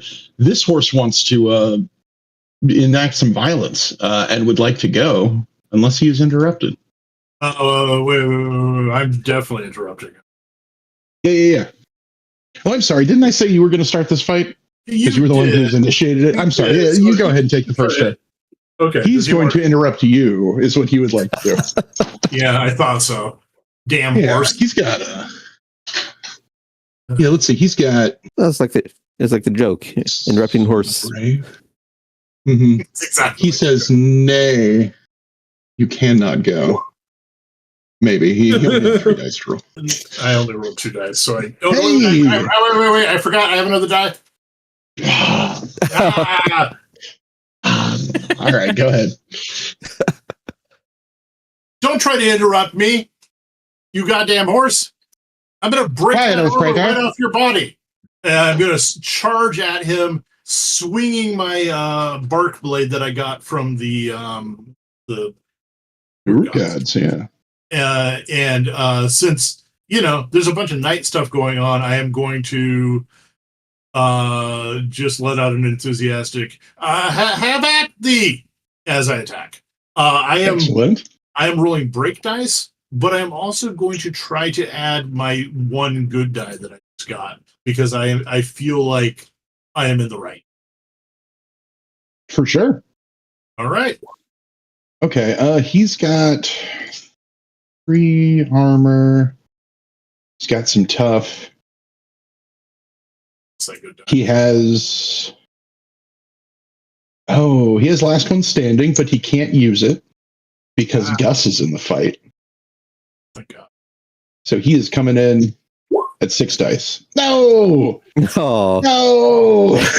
let's go to friends. Amazing. Oh, I should have given him Courage Eater to prevent that. All right, yeah, you get a hit. You did a break? Yes, I did a break. All right, describe how you break off some of that shiny golden armor. All right, well, I swing directly for his enormous horse body. It's a giant easy.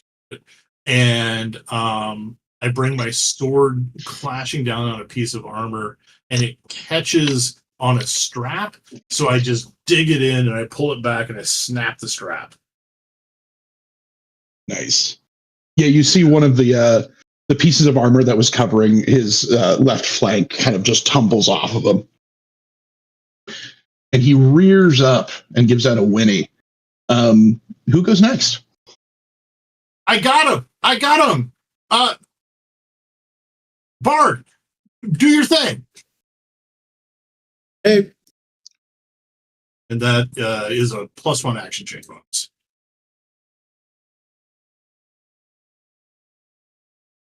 All right, what's Bard doing? Bard is going to use some of his movement to get more in line. And I'm going to use a sniper attack. And I'm going to try to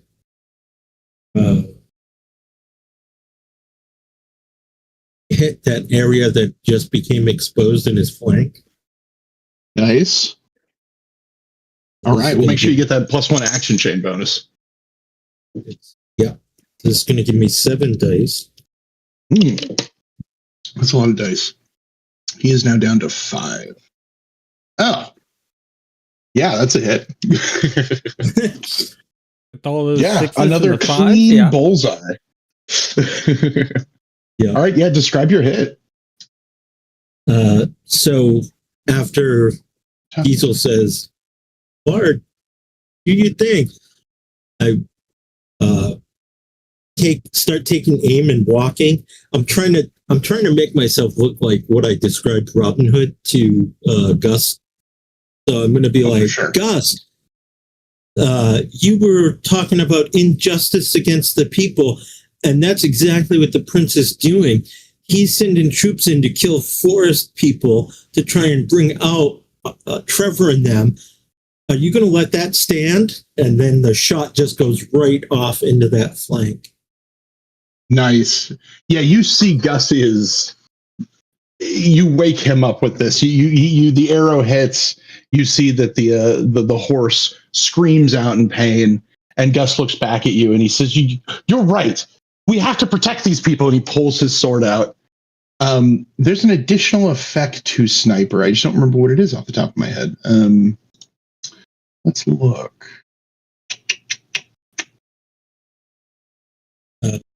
This target may not participate in any action or monster chain this round. Okay. That is the additional effect of getting sniped. Okay. Do you want to do any more moving? I think I'm going to stay where I am. All right. What about that sheep? My sheep gets one brave. So it's one movement. And then he's got charge. Charge, so that's 2. Now, can he use up my last one and move up 3? Unfortunately, you can't share your movement with him. Does he have any run dice? No, it just said bite and charge. Yeah, he just starts with bite and charge. Yeah. You can, of course, use your action to dash, which would allow you to move again. Okay, so he could move another 2. Yeah. So he'll move up. And I imagine he looks at Gus and is like, ah!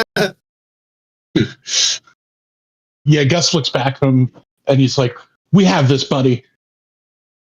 They're going to team up. Oh, yeah. Action duo. Yeah. He's going to jump on the back of the sheep and ride him into combat. Nice. Who goes next? We've increased our action chain too, so I'll move that. Yes, that was 2 successful actions in a row.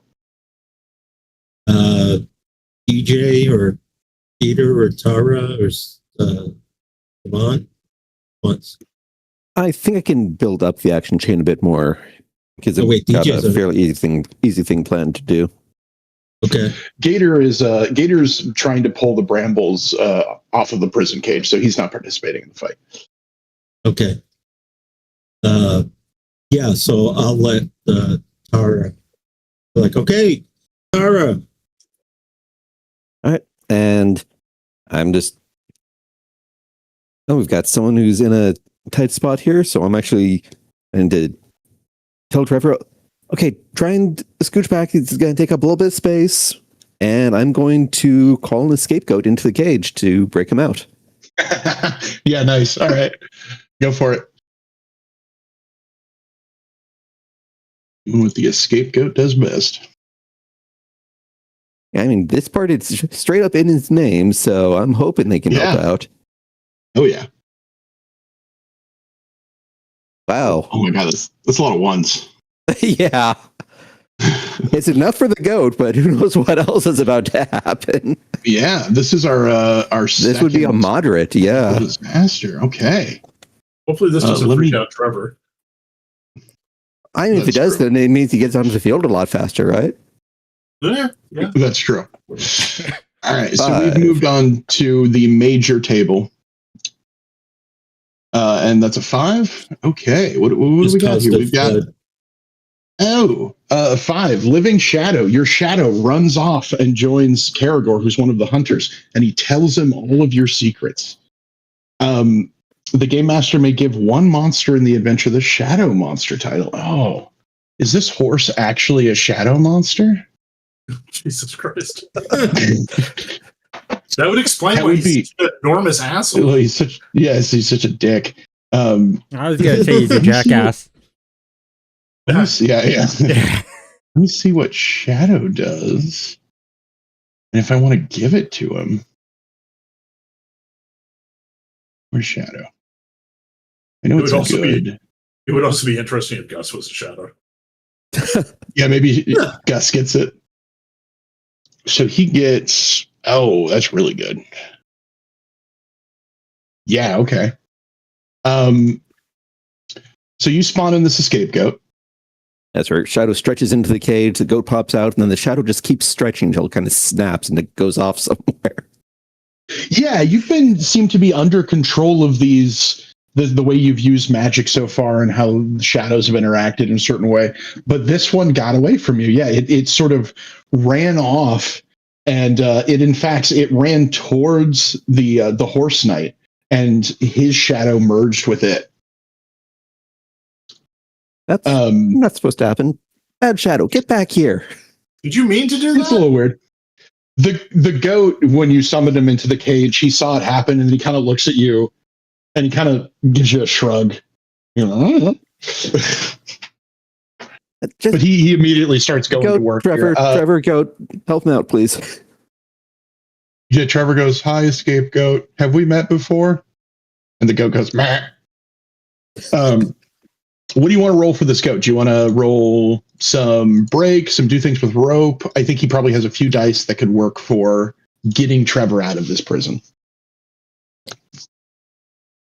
Yeah, I mean, honestly, it's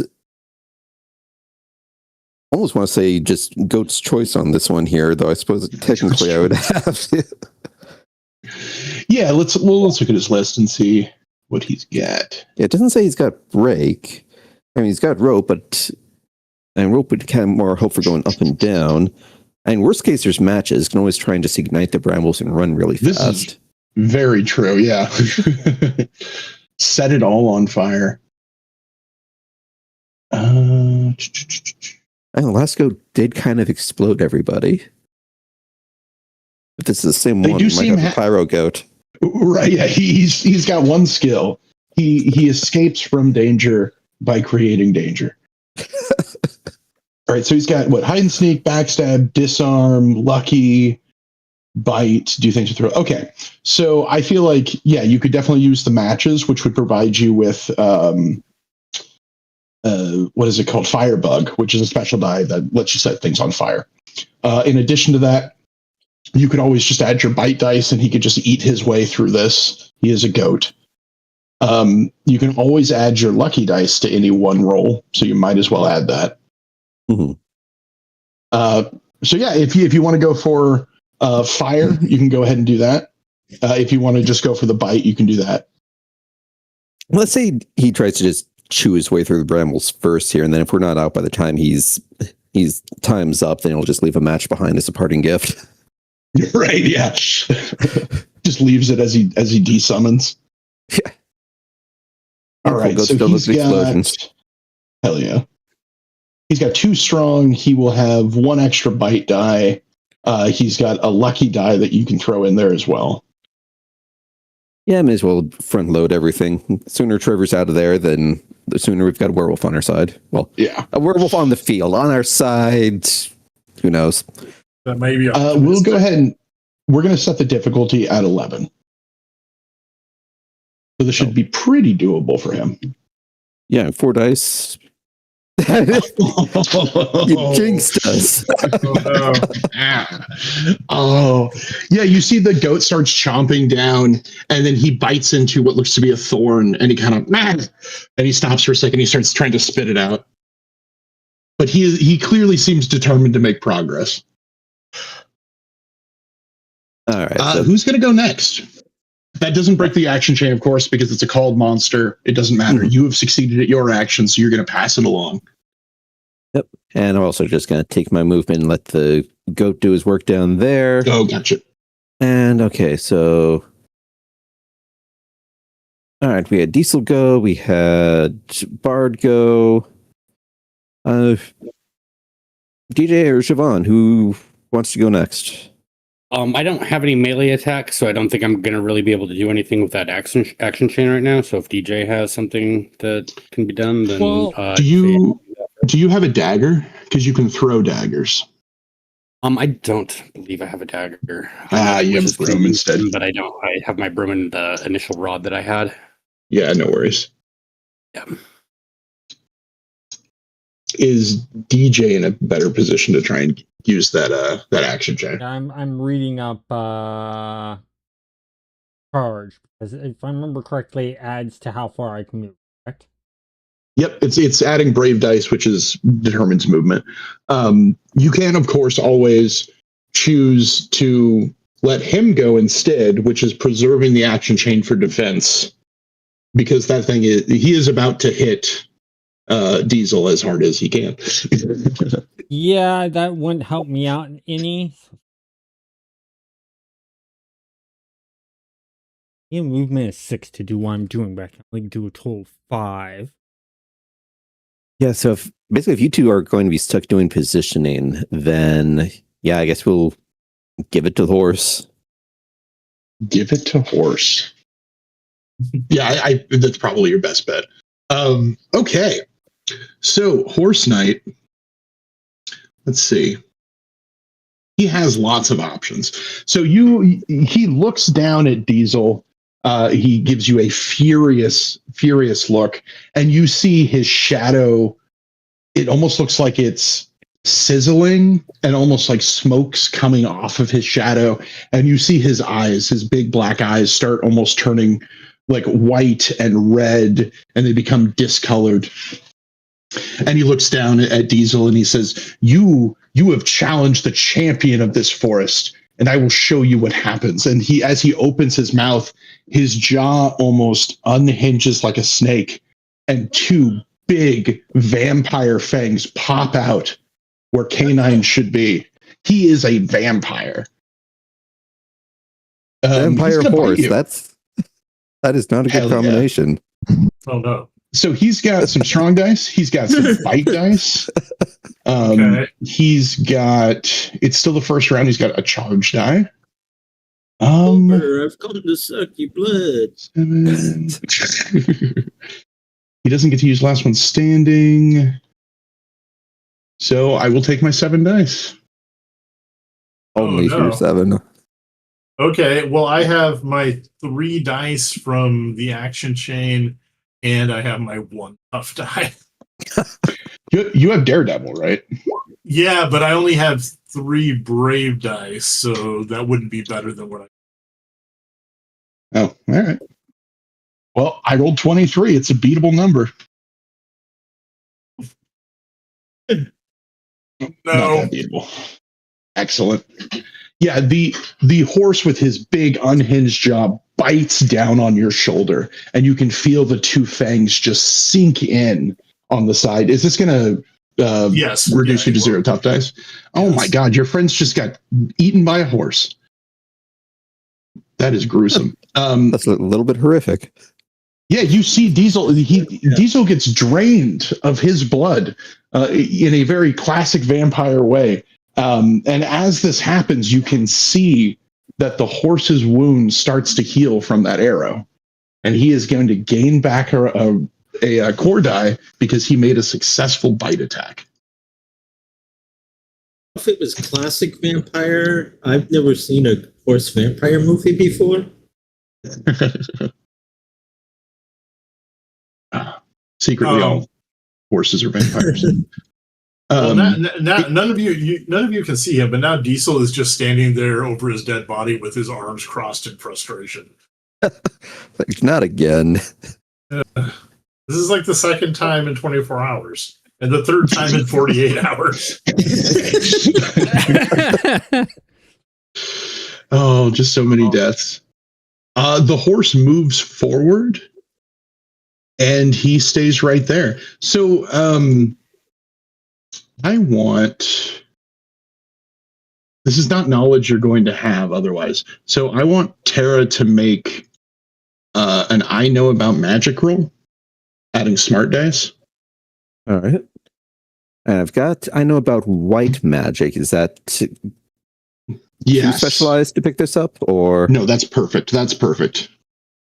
Okay, so we got 3, 4, 5, 6. Oh, and the action chain. So that will be 9. Do we still have the action chain after the bite happened? Yeah, our action chain was preserved because we passed it on to the horse. I don't think the action chain breaks from anything other than actions on your turn, unless a specific thing does it. I'm pretty sure that's how we have it written. Yeah, Okay. So normally these defense rolls shouldn't stop it. Yeah, Okay. normally you wouldn't be able to take it out of sequence action like this. So this is a special consideration. Yeah. All right, so yeah, so Oh my whatever God, it is, that's she's more heard than of it. Okay. You have, yeah, so you see this horse bite your friend with its big vampire teeth, and you all kind of go, holy shit, that's a vampire. And then you go, wait, there's something in this book that says if you cast your healing magic on the undead or a vampire, it hurts them. It has the opposite effect. So you have an understanding that spells like refresh and refresh all will cause the vampire to lose tough dice instead of gain core dice back. Oh, that's handy. Yes. In addition to that, I don't think there's anything about Shadow that you would know. So we won't worry about that. Wait, So sure, go ahead. Does that? I know some of the white mage spells specifically apply against shadows as well. This is true. I'd have to look at the list. I'll do a quick review to see if it's any of the core ones. But yeah, so he is going to choose. He chooses Gus to go next, unless somebody wants to interrupt. I'm going to do an excuse me. Okay. Go ahead and roll against Gus. Okay. Gus got 10. Me. One for the challenge. And what else do I roll with that? That's the brave. That's your brave dice, yeah.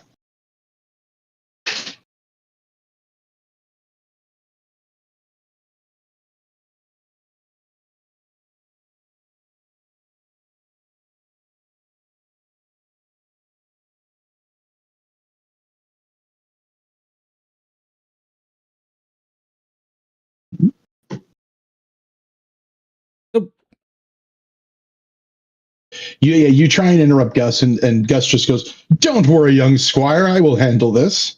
And he moves up to right here, hops over the sheep to do it, to get a little more height. And what he's going to do is he's going to try and tease our horse friend. And this horse is an idiot. All right, the horse is teased. Yeah, you see that Gus comes over and he flashes his blade at the horse, and he says, "This forest only needs one knight, and it will be me." And he goes to sort of strike the horse a bit. The horse, he now has the horse's attention. So the next time the horse wants to take an action, he has to take it against Gus. After Gus, I think he's going to go ahead and choose DJ. Okay. So I'm going to charge at the knight. Strike him with my hammer. Also use break.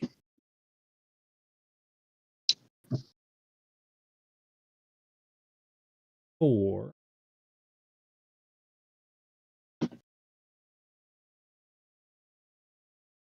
Now keep in mind, you won't get an action chain bonus here. Oh, that's right. Yeah, because it just So what's the reset. chain? Yeah, it's reset now. It's at 0 Oh, it's at because you 0. would be the first one on the chain now. Oh, because of my failed excuse me? No, because so when a friend passed the action chain to the monsters, the action chain stopped. Mhm. Right. So people had a defense bonus, but as soon as you start acting again, you don't have that action chain bonus. You were not part of it. And if you start a new one, that old one ends and your new one starts. Okay. Yeah, that's 14. Hey. That is, I'm sorry, that's an attack. Hmm? Let me roll. He still has. Oh, he's back up one. 12. Ow. What a terrible roll on all of his dice. You get a hit on him. Yep, and he loses some armor Okay, armor down. because I did the break. Very good. So he's. Oh, I'm sorry. He's actually down another die here. So I rolled too many. That's fine. Okay. You break off some more of his armor. Is that the plan? Yep. All right. What does that look like? Are you So basically, as taking I and working on the same I spots? hit him. I basically hit into the main body of the horse, and it basically dents in where it has sort of the plates sort of overlap each other. It sort of dents in there, leaving an opening into it. Nice. All right. I think Siobhan is left to go. Yep. So you're getting a +1 action chain bonus. Yeah. Does the horse still have intact armor? It has 1 armor die left. All right. I'm going to advance 3 spaces and take a whack at him with my rod, using the break. Okay. Okay, so 1 strong plus 1 break plus 1. Oh wait a minute. Hold on. But can I use the strong and the break from the rod, or just one or the other? Yep. You use both. You can use anything that the rod provides. Okay, so in that case, my base strong, 1 strong from the club, 1 break from the club, plus 1 action, so it's 46. Yep, that's perfect. He's rolling the same. Sweet. Oh, I thought I had a pretty good roll. Okay, yeah. So this is All right. the shedding of the last bit of his armor. How does that go? Yeah, I basically just roll up and essentially jam the rod in underneath like the armor, and as I pry it off, I curse him with the sunburn curse. Oh, To give him a burn. sunburn time. We in the last 2 weeks we have done some changes, and sunburn curse no longer exists. But we'll go ahead and use it as it's written as right now. Okay. We made some changes. Basically, we've changed the witch kit a bit. So witch now has a basic special die that they have access to that just allows them to cause fire on attacks. It's a special die called Fire Breath. And then they have a new curse, which replaces Sunburn Curse, that instead sets fire to the ground underneath an enemy and creates a fire hazard where they're standing. So we've made some changes that we think make it a little bit better. We'll go ahead and just keep the normal version here. He is currently suffering from the fire hazard. I will mark him. And I was going to ask, did you guys change that because of our gameplay and how we used it in combination? No. On fire? It's been so. What it is that it functions mechanically slightly differently than the other 4 curses do, in a way that like the timing's weird and different. And so we decided to just remove that issue, so it's not like a weird timing thing anymore, and just create a new ability for it. It was simply just curses trigger at a certain point in a turn, fire triggers at a different point in the turn, and it becomes a mess because the sunburn curse is just the fire effect in a curse form. So we just removed it and found a better solution. Are we at the end of the round? We're at the end of the round. I believe so. Do I, when we roll over to the next round, do I still get to direct who goes next? No, that would just go back up to whoever started the fight. Okay. Yeah. So we are up to Benny, but excuse me, says the horse. Not Benny. Benny's my character from the other game. Oh yeah, the game we played yesterday. Yeah, Diesel. Okay, well, let's try to. I got 5. I got 7. Never mind. He clearly There's you can't talk no to each other. You're a excuse ghost. for you. Oh yeah, yeah. I say that anyway.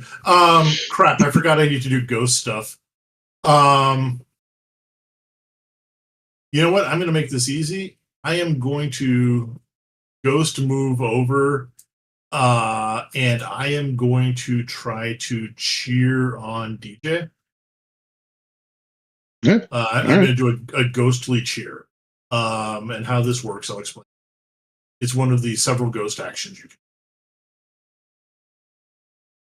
And what Ghostly Cheer does, I'm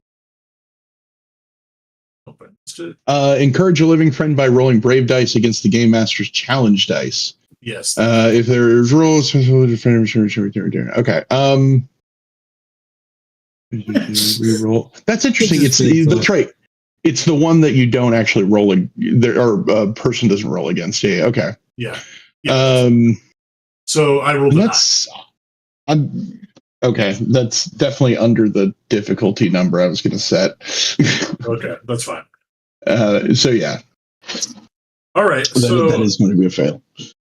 I cheer and I pump my fist and I try to hype up DJ, but nobody can see me or hear me.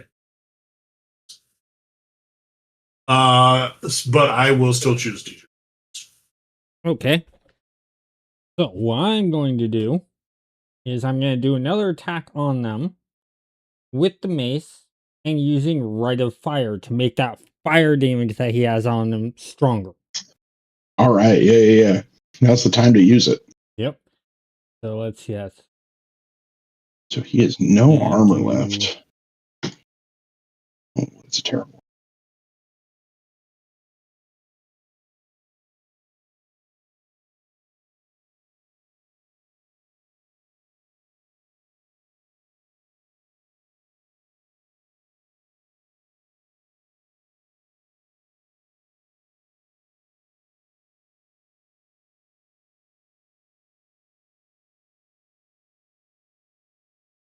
Ooh, I like that one. Yeah. That's a good roll. All right, you get him with it. So how does that Right to Fire activate on him? What does that look basically, like? as I hit it, I actually swing up and I cause sparks as I hit the ground. I hit like a rock or something along the way and it sparks off of the hammer and sort of adds, and as I see the sparks, I cause the Rite of Fire to happen and sort of, because it's happening right as I'm swinging up in the fire, it's about him, it increases the fire on him and, him with the hammer at the same time. Nice. Yeah, the fire rears up around him. You have hit him. This is a tough die loss, right? Yep. Okay, so something's going to happen here because he has the shadow title. Courtesy of your white mage. You're welcome. Let's read what it says. Where is it? Shadow. Okay. When this monster loses a core die, their current space and all adjacent spaces on the action board gain the effect of the darkness hazard until the end of the monster's next turn. Okay. So everything currently around him now has the darkness hazard until the end of his next turn. So the 3x3 space centered on him is darkness. Darkness means you can't necessarily see out of it. It's difficult to attack through, specifically range attacks and that kind of thing. But if you have the see in the dark special die, you can see further through darkness than others. Yeah. See if there's anything else added to that. Okay, yeah. So you all see that as soon as you set fire to him, it burns him. And as that happens, the shadow underneath him sort of explodes outward and creates this like black, almost like ink-like bubble around him. Who goes next? I am gonna have Kara go next. All right. And I mean, as you did mention on there, see in the dark helps peek through the darkness ones. Does that give me visual on him? It allows you to see It allows you to see a number of spaces into the darkness equal to your see in the dark dice. So the answer in this case will be yes. Yeah, you would be able to see right through it. All right. So I will 2 brave and 1 run just to Just make sure I've got line of sight past our invisible diesel there. Sure. Just cover all the bases. And like, oh no, you don't. You're not hiding from me. And aggressive refresh on him. Oh, now's the time to use it. He is not very smart. So I don't imagine this will be a spell that he can resist. And His hope is that you fail. That is his only saving grace. didn't even cause a Oh, that's a good one. catastrophe this And time. nice. Excellent. Very nice. Yeah, okay. So how's this refresh work? Is it just the same thing and it hurts him, or does it look different this time? So see. So the way the refreshes and healing have been working, so all been shadow oriented, kind of. If they wrap around it and basically kind of like erase the damaged parts. But given that he's a vampire and he's dead, it's more like the shadows are kind of. We'll be PG and we'll say they're trying to scrub the dead bits off of him, but all of him is dead bits. So it's painful. Yeah, just an aggressive Loomfa attack. Yeah. Like he's just, yeah. It may look a little bit horrific, but it's not like anyone else can see it. It's fine. Yeah, It's just- they just have the shadows. covered in It's very- darkness. Well, right. Diesel actually also has see in the dark. So from the ghost world, Diesel sees all of this right up front. Yeah, it might be a little more spiky than you would be expecting something that's supposed to be healing to be. Right. Yeah, you see this, the knight sort of crumples down, sort of his legs give way a bit, and he tries to push himself back up. You have clearly hurt him. He is on his last leg. Oh, one leg at the worst. I know. And- one that he's One-legged He's gonna have to start horse on fire rolling. in darkness. Oh, no. And the goat's going to keep chewing away over on there. And still All doesn't right. quite hit your target number of 11. Yeah, he's trying. He's trying his best. Really, he's keeping Trevor company, which keeps him Yeah. calm and stops him from turning into a werewolf. A very fluffy goat is excellent company in close quarters. Yeah, of course. And the goat's good at this kind of thing, right? Like he knows how to escape. Yeah, he knows how to escape an awkward situation and make it into a good one. That's part of the trick. He's helping to escape despair. Yeah. All right, so who are you choosing to go next then? All right. Let's see. So you've gone. Yeah. Yeah, Okay. yeah. Sean's calling out over there, so go for it. What's up? I'm considering. Okay. Yeah, we've got the pings over on Siobhan, so I'm guessing. Oh, the Bard suggestion. And it was my suggestion. Okay, so You got an action chain going. Yeah. yeah. 1 second. The great thing is Okay. all their armor's gone too. Yeah. Yeah, he is clearly hurting. His armor's gone. He has lost multiple tough dice at this point. He is And he's on only fire. alive. He's on fire, and it's dark. He is only alive because he sucked all of the juices out of Diesel. He sucked all of the Diesel out, and that's why he has survived. All right. Well, They say I'm Diesel- gonna go ahead and try to finish him off with. So if he has no armor, then I guess there's no point in break. So I'll take one one strong from the broom, my regular strong, and then we're at +2 for the action. Send him to Glue Factory. All right, he responds with his one die. Yeah, And just to add insult to injury, as I go to bash his head in, I call him a little gothy bitch as I curse him with a sad curse to make him feel sorry. Oh. Oh, brutal. Oh, that is the worst death you can have. He's going to Yeah, haunt Siobhan to the rest of Siobhan's defeat. existence. You defeat this shadow vampire horse knight. You take it out, and it wails and it screams and it cries a little bit by being called a gothy bitch. Nobody likes that. And, it sort of starts falling into this puddle of black goo underneath it and sort of disintegrates around you. All that's left is some of its armor and the swords on its side and the gun it never used. Gus, who's standing there, goes, "We are triumphant. Good prevails today." Several of the animals that are surrounding you guys cheer a little bit. Others are more cautious. You notice that several are just immediately fleeing the area. But you have succeeded. Well done. Let's see. So, of course, there's more loot and treasure rolls. We don't have to do those right this second, but I want to make a note to remind myself. Yeah, for whenever we play Those next. exist. Yeah, and let's go ahead and get my last refresh off to get Diesel back into the land of living one more time. Yeah. I mean, maybe Diesel should just stay a ghost.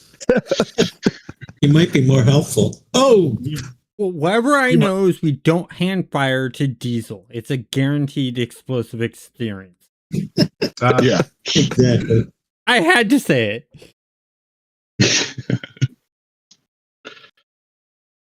Yeah, Gus is you've definitely you've healed up Diesel here. Gus is so surprised. He watches Diesel rise again, and he kind of looks at Diesel and he looks at the rest of you. He says, "You were telling the truth." This is the fourth time I've died, Gus. He immediately comes over and just starts like pulling on your face and examining you and checking where your wounds were. Don't be careful. I'm fragile. This is amazing. I've never met people like you before. Bard steps in and says, "See, this is what happens when you fight on the side of justice for the innocent. Is the gods will allow you a righteous return. And also, did you see how that evil was in that horse? He had darkness and vampirism in him.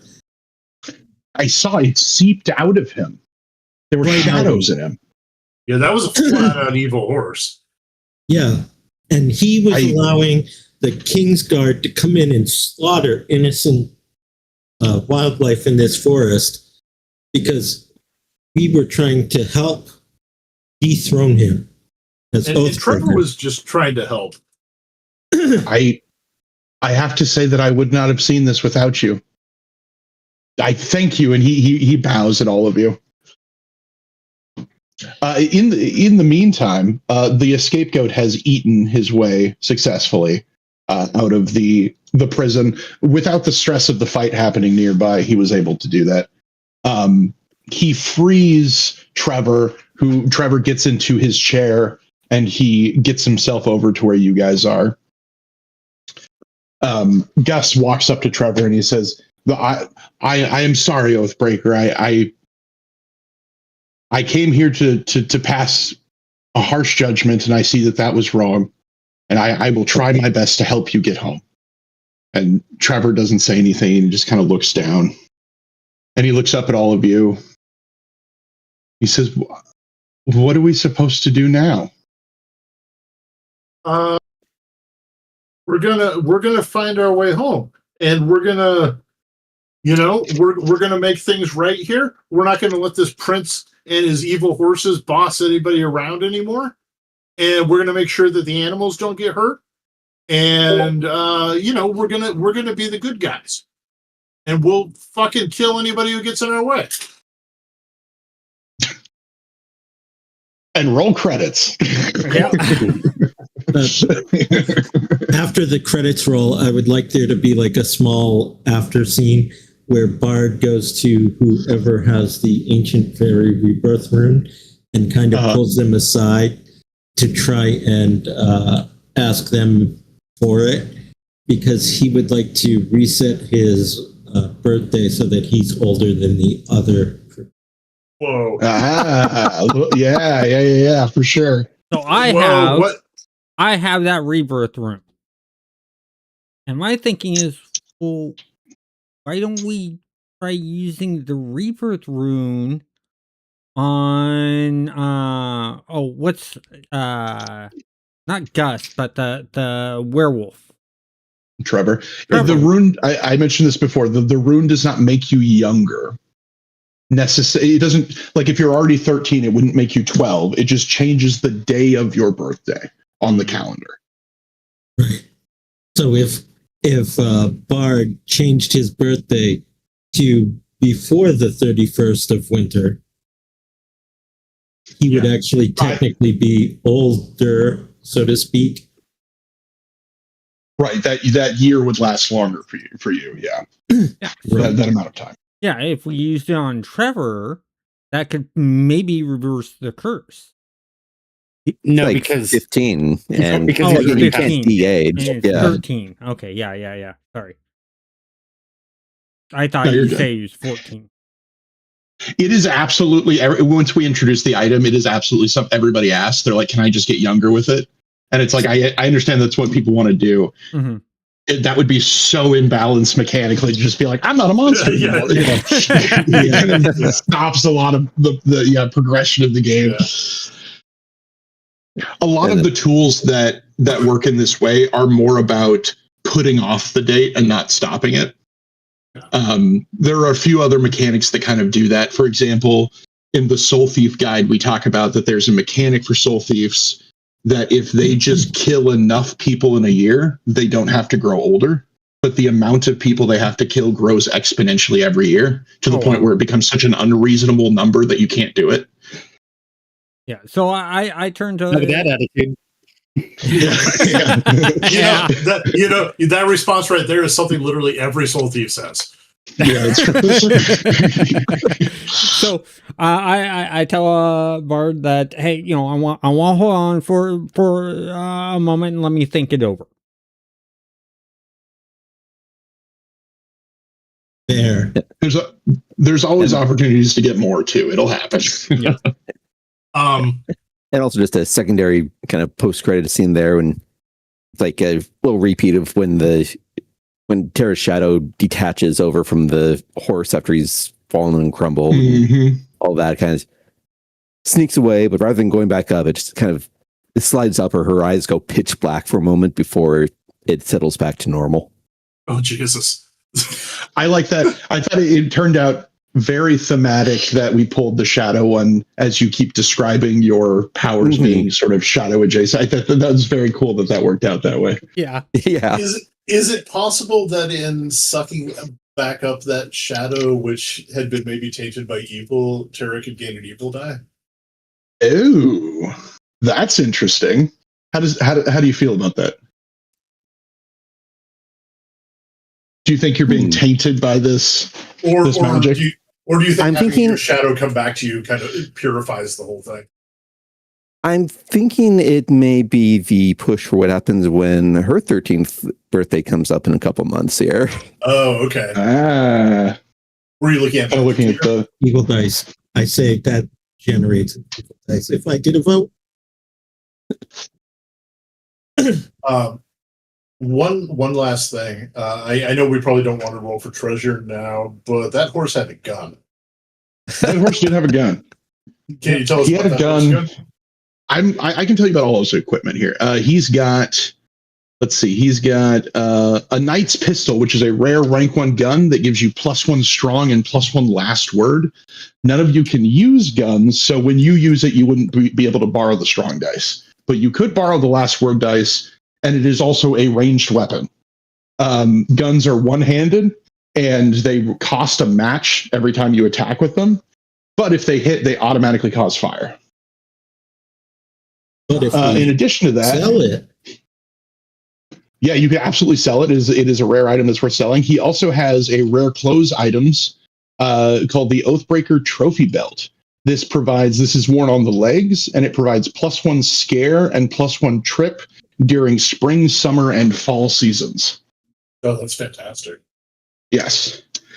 He also has some basic heavy armor, but I think you guys are good on that. So if anybody would like to spend a reward die, which you all got one reward die at the end of this adventure, you can take either of those equipment. You can also spend your reward dice on buying yourself some special dice or rolling on the treasure table. I think I know the direction I'm going to go. Now, when you say special dice, that's like the skills and stuff like that. That's not boosting like your stat dice, right? Yeah, so your stats are called core. Oh, go ahead. Yeah, your core dice, you have the 6 that you started with when you made your friend, and you're always going to gain 2 depending on what your job is. But you're not going to get any more than that. A few of the monster jobs might have 3 core dice instead of 2.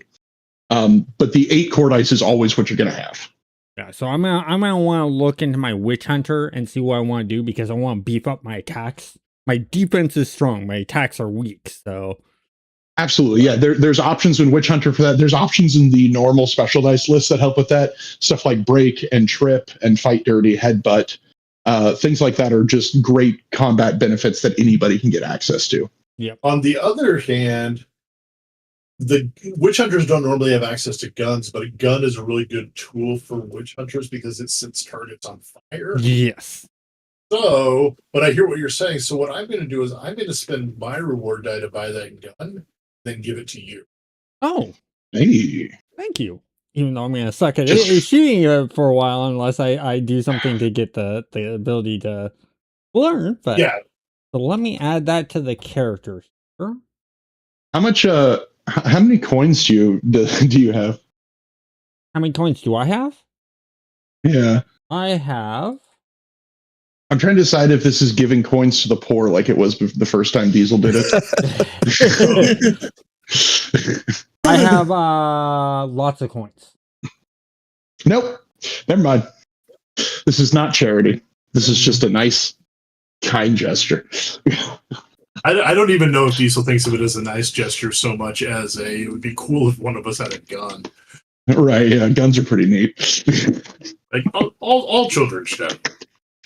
The do not endorse this on Controlled Chaos. Right, yeah.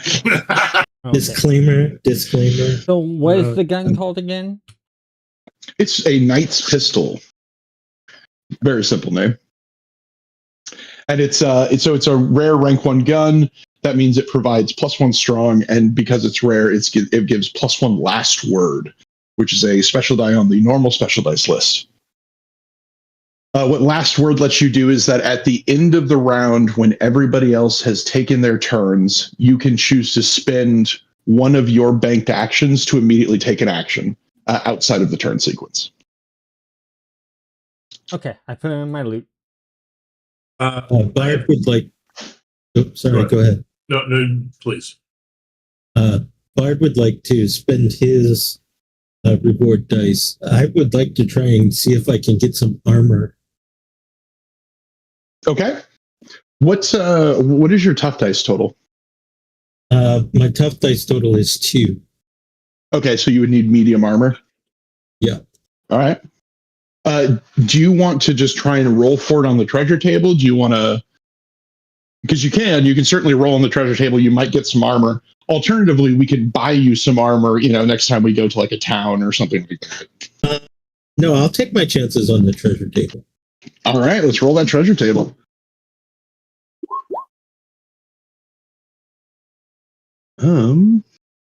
What'd you get?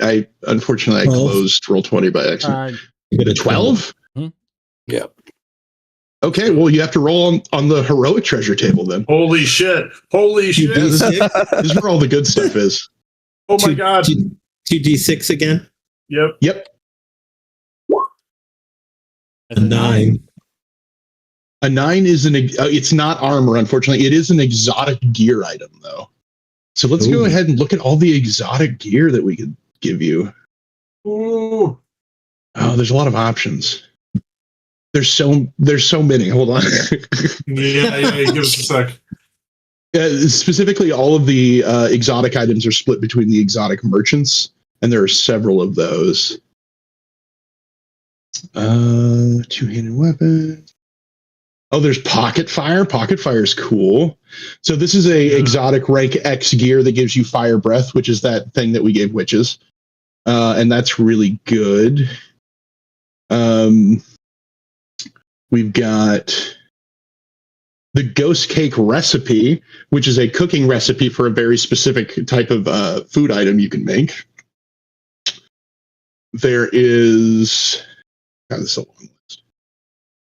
There's the Shadow Stories, which is a book of scary stories from the Ghost Merchant, which gives you cold-hearted and ghostly attention. I don't know what ghostly attention is. It's probably a ghost keeper die.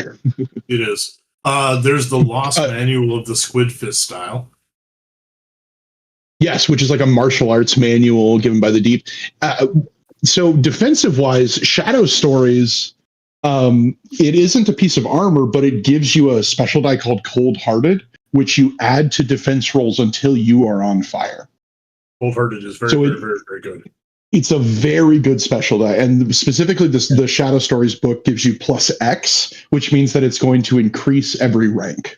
Holy shit! Oh, so I think that might be your best bet here. There are some other options though.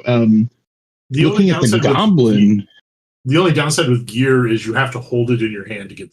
It does take up a hand slot, so that doesn't necessarily work if you're using a two-handed weapon. yeah. So it wouldn't work with that.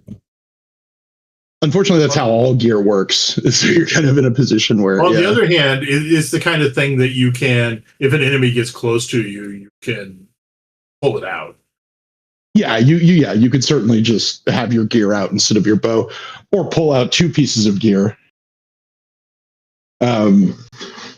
It's also an item that can be passed around to whoever thinks is best to use it for.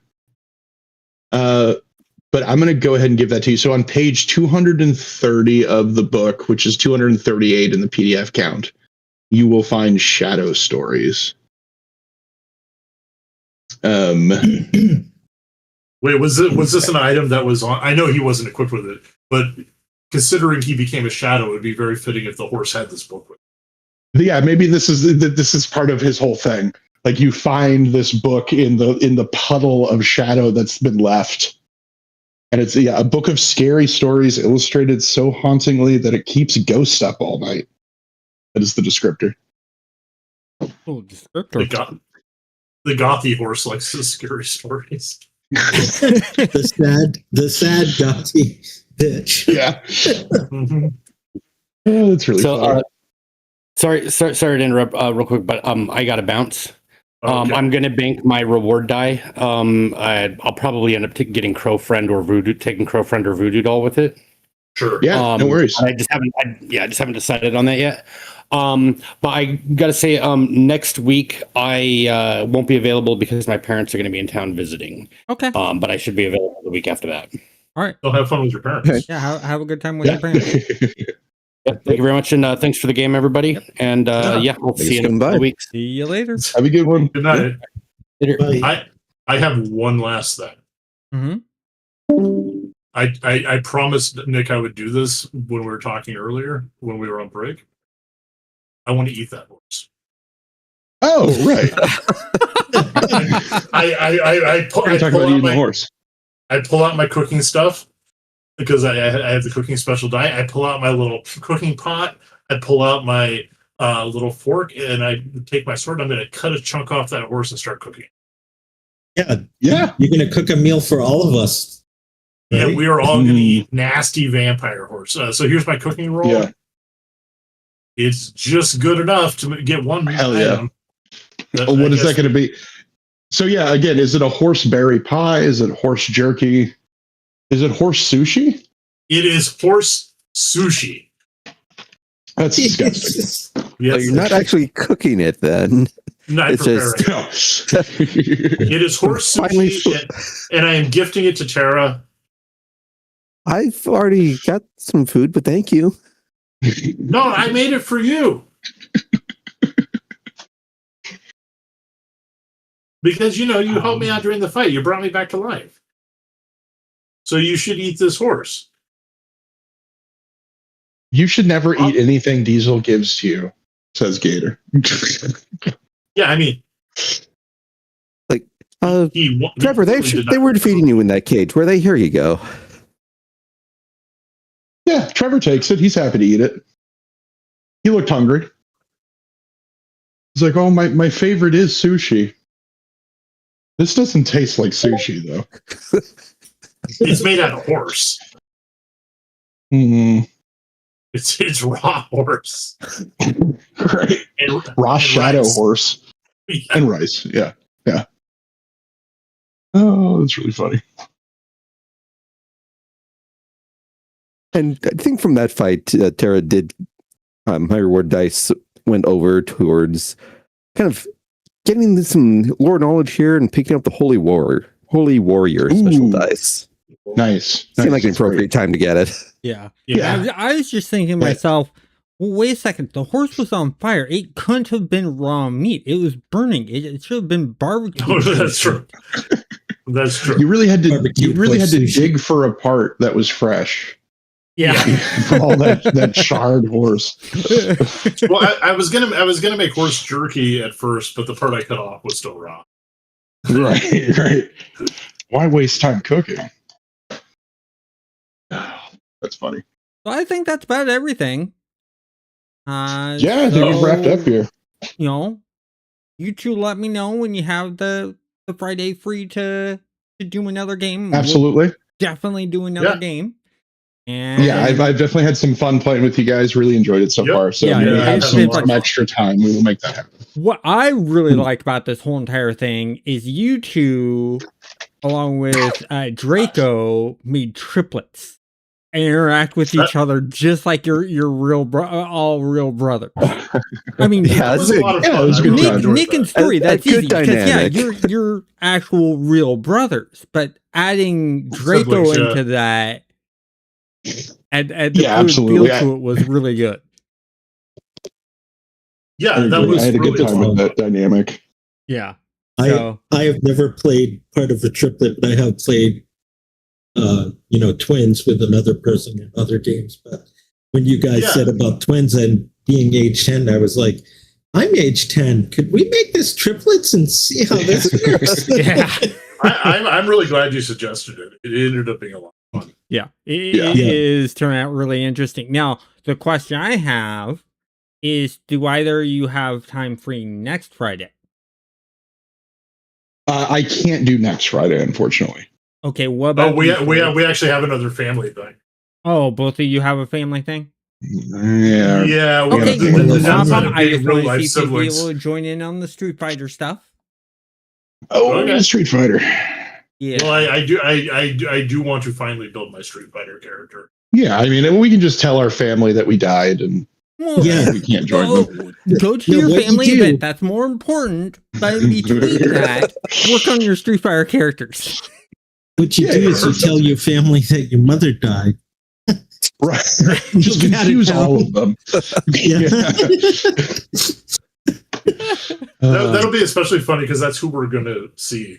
So Yeah. Just that thing. I'm sorry, Mom. We can't come see you. You're dead. And she would just be so mad at us. This isn't Yeld. We can't just see you in ghost form. Yeah. It's almost like she's right here, right with us. Yeah, giving you the evil eye, talking about her that way. Yeah. You know? Exactly. With that being said, that'll be the end of the stream. I want to thank you guys all for watching and have a great day. Night, everyone. Bye. good night.